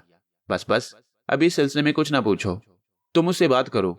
निहायत चालाकी से उससे हीरों के बारे में तफसीलात मालूम करो, ताकि उसके मिजाज का भी पता चल जाए कि वो क्या चाहता है, यानी हीरों के सिलसिले में खुद उसका अपना क्या प्रोग्राम है। कहीं गड़बड़ हो गई तो उसे संभालने के लिए मैं तुमसे बहुत ज्यादा दूर तो नहीं। तुम्हारे बारे में खतरा ही रहता है। कैसा खतरा? यही कि पता नहीं तुम कब मेरे पास हो और मैं ये सोचूं कि तुम मेरे नजदीक मौजूद हो, लेकिन तुम गायब हो जाओ। नहीं, ऐसा नहीं होगा। जब हमने इस खानदान की मदद करने का फैसला कर लिया है तो फिर पूरी संजीदगी से इस सिलसिले में काम भी करेंगे। वादा? हाँ, वादा। तो कल मैं किसी वक्त साइमन मार्टिनो को पकड़ूंगा और उससे हीरों के बारे में गुफ्तगू करूंगा। ठीक है। अच्छा ये बताओ, मैक्लारो या उसके किसी आदमी से तुम्हारी मुलाकात हुई? नहीं, अभी तक नहीं। वैसे मुझे यकीन है मैक्लारो 1000 आंखों से मेरी देखभाल कर रहा होगा। वो मुझे नजरअंदाज नहीं कर सकता। हरचंद के मैंने उसे अपनी वफादारी का यकीन दिला दिया है, लेकिन वो भी चालाक आदमी है। और फिर हीरे ऐसी चीज हैं कि कोई उनके लिए फिसल सकता है। ये बात तो मैक्लारो को मालूम है ही कि मैं जाली आदमी हूं और किसी न किसी हद तक मुजरिमाना जहनियत का मालिक भी। हाँ, मुजरिम एक दूसरे से ज्यादा मोहतात रहती हैं। खैर कोई बात नहीं। मैक्लारो ने राब्ता कायम करने के लिए कोई ना कोई जरिया तो रखा ही होगा। वहां मेरे पास कई टेलीफोन नंबर्स मौजूद हैं जिन पर मैं उनसे जिस वक्त चाहूं राब्ता कायम कर सकता हूं। गुड। वैसे तुम इस बारे में क्यों पूछ रहे हो? नहीं, कोई खास बात नहीं है। फिल वक्त हमें मैक्लारो से बात करने की कोई जरूरत नहीं। पहले तुम साइमन मैक्लारो से बात कर लो, उसके बाद इस गुफ्तगू की रोशनी में हम मैक्लारो को भी चक्कर देते रहेंगे। दोनों काम साथ साथ ही होने चाहिए। ये बात तो तय है कि मैक्लारो को इस खानदान के पीछे नहीं छोड़ना, वरना वो खतरनाक आदमी मिस्टर जॉर्ज फ्रेजर को तबाह बर्बाद कर देगा। हाँ यार, बहुत सारी उलझनें जहन में हैं। मिस्टर जॉर्ज फ्रेजर से मेरी जो गुफ्तगू हुई है वो भी मेरे लिए बड़ी अंदोहनाक है। वो इस बात पर बहुत खुश हैं कि उनका बेटा वापस आ गया है, और इस बात पर तशवीश का शिकार भी हैं कि किसी ने उनके करीब रहकर उनकी जायदाद वगैरह के बारे में मालूमात हासिल करने की कोशिश की थी। अब जब हम अपना काम करने के बाद वापस चले जाएंगे तो क्या उन्हें यह मालूम करके शदीद तरीन अफसोस नहीं होगा कि उनका बेटा अब इस दुनिया में नहीं है? पैंथर फ्रेजर से वो बेपनाह मोहब्बत करती हैं, इसका अंदाजा तुम भी कर चुके होगे। हाँ, लेकिन इसके लिए एक काम किया जा सकता है, सलाबो ने कहा। वो क्या? हम उन्हें यह मालूम नहीं होने देंगे सलाबो कि पैंथर फ्रेजर अब इस दुनिया में नहीं है। वो कैसे? देखो, तुम हमेशा बात की बातों में उलझ जाते हो। पहले जो काम हमारे सामने है वो कर लो, उसके बाद जो सूरत हाल होगी उस पर अमल कर लेंगे। ये सारे काम मुश्किल तो नहीं है, सलाबो ने कहा, और मैंने गर्दन हिला दी। ठीक है, जैसा तुम कह रहे हो वैसा ही करूंगा। मगर यार, इस मसले से निमटने के बाद यहां से निकल चलना। जाहिर है हम इस खानदान में रहकर यहाँ की रोटियां तो नहीं तोड़ सकते। नहीं नहीं, मेरे जहन में खुद भी ऐसा कोई ख्याल नहीं है। वैसे ये जगह बड़ी खुश्क है। मेरा मतलब समझ रहे हो? हाँ, समझ रहा हूँ। और इन फजूल बातों का मेरे पास कोई जवाब नहीं, मैंने कहा, और सलाबो हंसने लगा। फिर बोला, अच्छा मैं जरा बाथरूम जा रहा हूँ, फिर सोएंगे आराम से। ओके, मैंने जवाब दिया और सलाबो उठकर बाथरूम में चला गया। मैं आइंदा प्रोग्रामों पर गौर करता रहा। फ्रेजर पैलेस का दूसरा दिन मामूल के मुताबिक था। सुबह के नाश्ते पर mister George Fraser, madam Martina Fraser खुशो खुर्रम नजर आ रहे थे। मेरी गुफ्तगू ने उन्हें बड़ी ढारस दी थी और यूं लगता था जैसे मैंने उनसे जो कुछ कहा है उस पर उन्होंने आंखें बंद करके यकीन कर लिया है, और उन्हें अंदाजा हो गया होगा कि उनका बेटा उनकी सारी जिम्मेदारियां संभाल लेगा। बिलाशुबा औलाद वालदैन के लिए बहुत बड़ा सहारा होती है। मैं इन तमाम चीजों को महसूस कर रहा था। बज़ाहिर मैंने उन्हें किसी किस्म का अंदाजा नहीं होने दिया। साइमन मार्टिनो मुलाजिम था और मुलाजिम ही की हैसियत से यहाँ रह रहा था। चुनाचे हमारे साथ नाश्ते वगैरह में वो शरीक नहीं होता था। दिन को तकरीबन 10:30 बजे जब मिस्टर जॉर्ज फ्रेजर किसी काम से चले गए, मैडम मार्टिना फ्रेजर अपनी एक दोस्त की आमद पर उसके साथ कमरे में बंद होकर बैठ गईं, तो मुझे बिल्कुल फुर्सत मिल गई। सलाबो से मशवरा हो चुका था, चुनाचे मैंने साइमन मार्टिनो से गुफ्तगू कर लेना मुनासिब समझा और खुद ही उसके कमरे की जानिब चल पड़ा। साइमन मार्टिनो अपने कमरे में एक आराम कुर्सी पर दराज, मोटा सा सिगार उंगलियों में दबाए बैठा किसी सोच में गर्क था। आहट पर उसने दरवाजे की जानिब देखा और फिर मुझे दरवाजे में खड़े देखकर वो हैरत से उछल पड़ा। ओह मिस्टर पैंथर, आपने क्यों तकलीफ की? खादिम को तलब कर लिया होता। इस वक्त मैं खास तौर से तुम्हारे पास आया हूँ। फुर्सत है, तुमसे गुफ्तगू करनी है। इसके बावजूद ये मार्टिनो का फर्ज है कि वो आपकी खिदमत में हाजिरी दे। आप तशरीफ लाइए। तो आइए बैठिए। मैं कुछ सोचता हुआ उसके सामने एक सोफे पर जा बैठा। मैंने चेहरे पर गहरी संजीदगी तारी की हुई थी। साइमन मार्टिनो मक्कार निगाहों से मुझे देख रहा था। फिर उसने मक्काराना लहजे में कहा, साइमन मार्टिनो, क्या खिदमत कर सकता है आपकी? मार्टिनो, लफ्जों से कहने की कोशिश मत करो। मैं उन हीरों के सिलसिले में तुमसे गुफ्तगू करना चाहता हूँ। सूरत हाल जो कुछ है तुम्हारे इल्म में है। मुझे यूं महसूस होता है कि फ्रेजर पैलेस से मुझे वो सब कुछ नहीं मिलता जो मेरी जरूरत है। यहाँ के हालात कुछ इस तरह के नजर आती हैं कि मैं हैरान रह गया हूँ। क्या तुम्हें इसका अंदाजा है साइमन मार्टिनो कि हमारी हालत किस कदर खराब हो चुकी है? हाँ अक्का, साइमन मार्टिनो इस घराने का मुंतजिम है। उसे यह सब कुछ मालूम ना होगा तो फिर कौन इसके बारे में जानेगा? मैं इसकी वजह जानना चाहता हूँ साइमन मार्टिनो। वजूह किसी एक वाक्य या बात पर मुनहसिर नहीं है। दरअसल तवील अरसे से ये खानदान जवाल पजीर है। बड़े बड़े कर्जों ने इसे निढाल करके रख दिया। अगर आप माजी में चले जाएं तो यूं लगता है जैसे इस खानदान को तबाह करने में इसके सरबराहों ने अहम किरदार अंजाम दिया है। मैं अपने आका जॉर्ज फ्रेजर के बारे में एक भी लफ्ज कहना गुस्ताखी तस्वुर करता हूँ। मैं तो खादिम हूँ, नमक ख्वार हूँ। जिस वक्त वो मुझे यहाँ से जवाब दे देंगे मैं कहीं और चला जाऊंगा और अपनी जिंदगी गुजार लूंगा।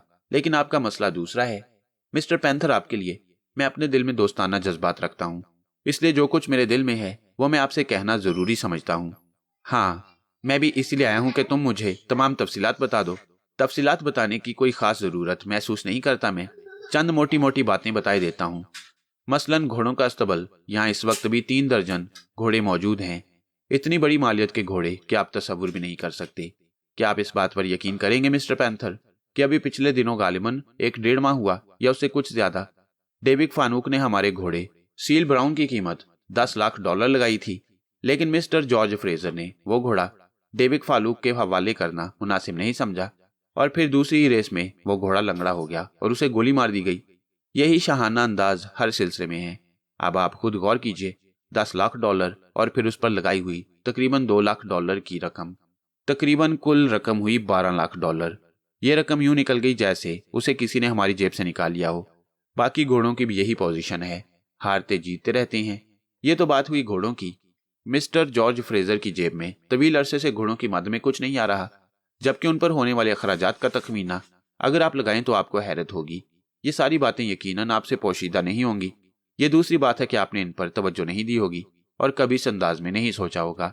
मैं आपके शाहाना मिजाज से भी वाकिफ हूँ मिस्टर पैंथर फ्रेजर, लेकिन आप यूं समझिए कि ये एक मिसाल थी उस खर्च की जो आज तक हो रहा है। हर चीज में, हर सिलसिले में यही सब कुछ होता रहा है। आखिर आबाई खजाना कब तक साथ देगा? हर शख्स हस्बे तौफीक उसमें से कुछ ना कुछ निकालता रहता है।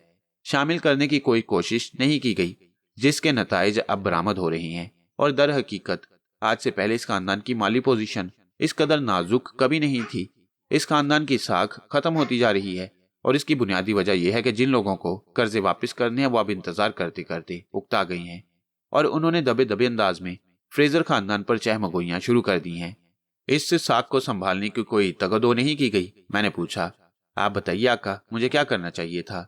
जो कुछ हुआ उसे गर्क करो। बहरहाल अब इस खानदान की साख संभालने के लिए तगदो की जानी चाहिए। हमारे तमाम मामलात अलग हैं साइमन। मैं जिस कदर अपने घर से दूर रहा हूँ इसका अंदाजा तुम्हारे अलावा और किसी को नहीं हो सकता। लेकिन इसके बावजूद मुझे इस खानदान से, अपने खानदान से शदीद मोहब्बत है। मैं नहीं चाहता कि मेरा खानदान फ्रांस में बदनाम हो जाए और हम कुछ अरसा के बाद मामूली लोगों में शुमार होने लगें। मैं अगर अपनी कोशिशों से बहुत ज्यादा दौलत कमा लेता हूँ तभी वो दौलत हमारे किस काम आएगी जब हमारे खानदान की साख ही खत्म हो जाए। आपने बिल्कुल दुरुस्त कहा मिस्टर पैंथर। मार्टिनो के लायक जो खिदमत हो वो आप फरमा दीजिए। मैं वो हीरे फरोख्त करना चाहता हूँ। ये तो मार्टिनो की दिली ख्वाहिश है।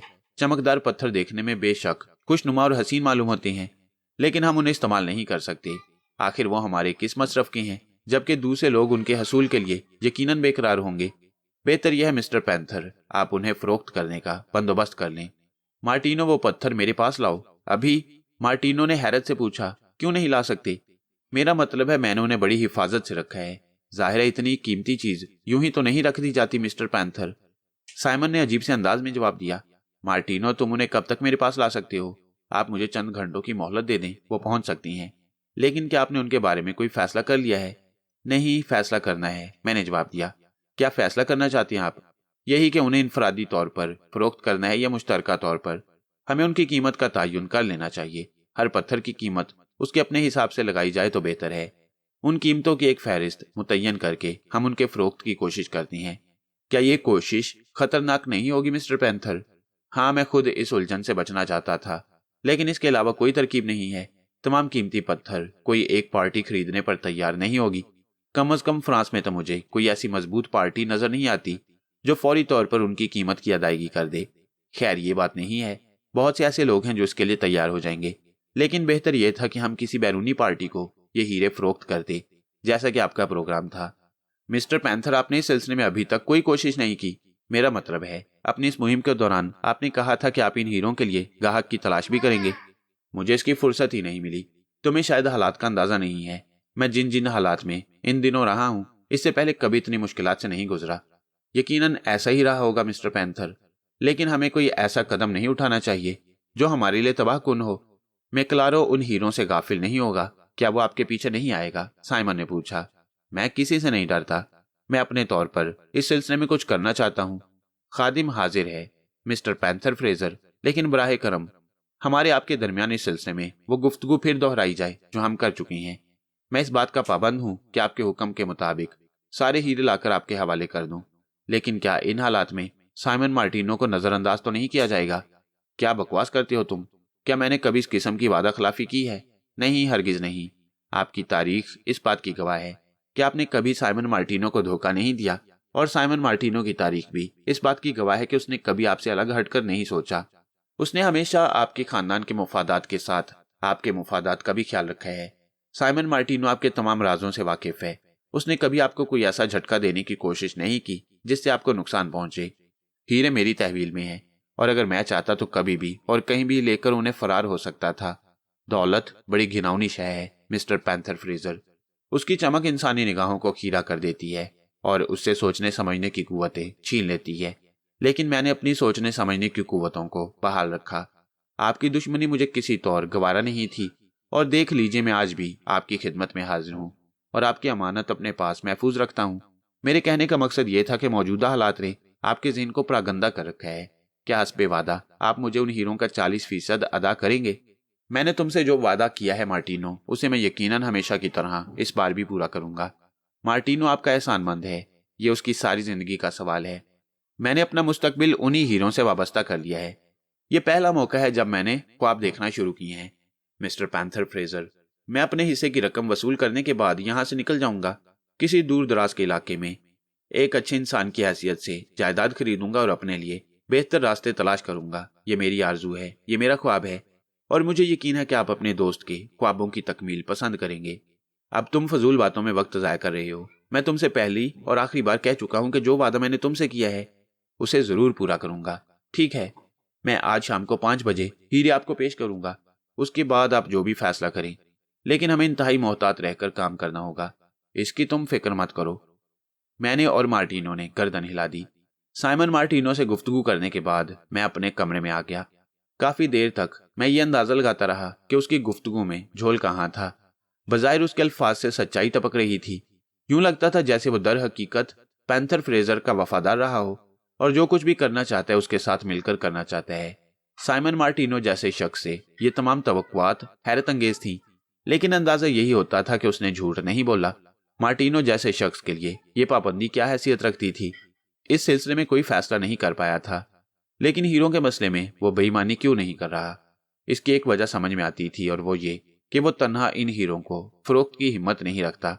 इस सिलसिले में उसे अपने 2 दुश्मनों से निमटना पड़ता, यानी पैंथर फ्रेजर और फ्रांसिस मैक्लारो। इन दोनों आदमियों से बचकर हीरों को अपनी तहवील में लेना उसके लिए आसान नहीं था, और यकीनन इस सिलसिले में उसने इसीलिए पैंथर फ्रेजर के साथ ताउन करने का फैसला कर लिया होगा। और फिर यूं भी इतने कीमती हीरों की फरोख्त आसान काम नहीं था। सारे लोग कम अज कम इस किस्म के कामों की हिम्मत नहीं कर सकते। इसकी हिम्मत कुछ मजबूत किस्म के लोगों में होती है। यकीनन पैंथर फ्रेजर ऐसी ही हैसियत रखता होगा। इसलिए साइमन मार्टिनो ने सोचा कि बेहतर यही है कि इस सिलसिले में पैंथर फ्रेजर को अपना साथी बनाया जाए। मैं अपने तौर पर उससे मुतमईन था, लेकिन अब इस सिलसिले में मजीद प्रोग्राम क्या होना चाहिए? साइमन जैसा चालाक आदमी यकीनन मुझ पर भी निगाह रखेगा। मैंने जरा मुश्तबा अंदाज में उससे हीरे तलब किए थे। वो सोच सकता था कि कहीं कोई गड़बड़ ना हो जाए, और इस बात में कोई शक्को शुबा ना था कि यहाँ फ्रेजर पैलेस में उसके अपने आदमी काफी तादाद में मौजूद होंगे। किसी के बारे में कुछ नहीं कहा जा सकता कौन उसके लिए काम कर रहा है। मुमकिन है मेरा ताकुब किया जाए और उसके बाद साइमन मार्टिनो अपना इरादा बदल दे। या तो वो हीरे ही ना लाए या फिर हीरे लेकर रूपोश हो जाए। अगर हीरे लेकर वो शख्स फरार हो गया तो बड़ी मुश्किलात पेश आ सकती हैं। इन हीरों से तो मैंने बड़ी तवक्कुआत वाबस्ता कर रखी थी। गो उनसे हासिल शुदा रकम मैं इस्तेमाल नहीं करना चाहता था, बल्कि फ्रेजर फैमिली ही के लिए इस रकम को खर्च करना चाहता था और उनके तमाम मसाइल हल कर देना चाहता था। लेकिन सबसे पहले तो उनकी रकम हासिल करने का मसला था। मैं यही सब कुछ सोच रहा था।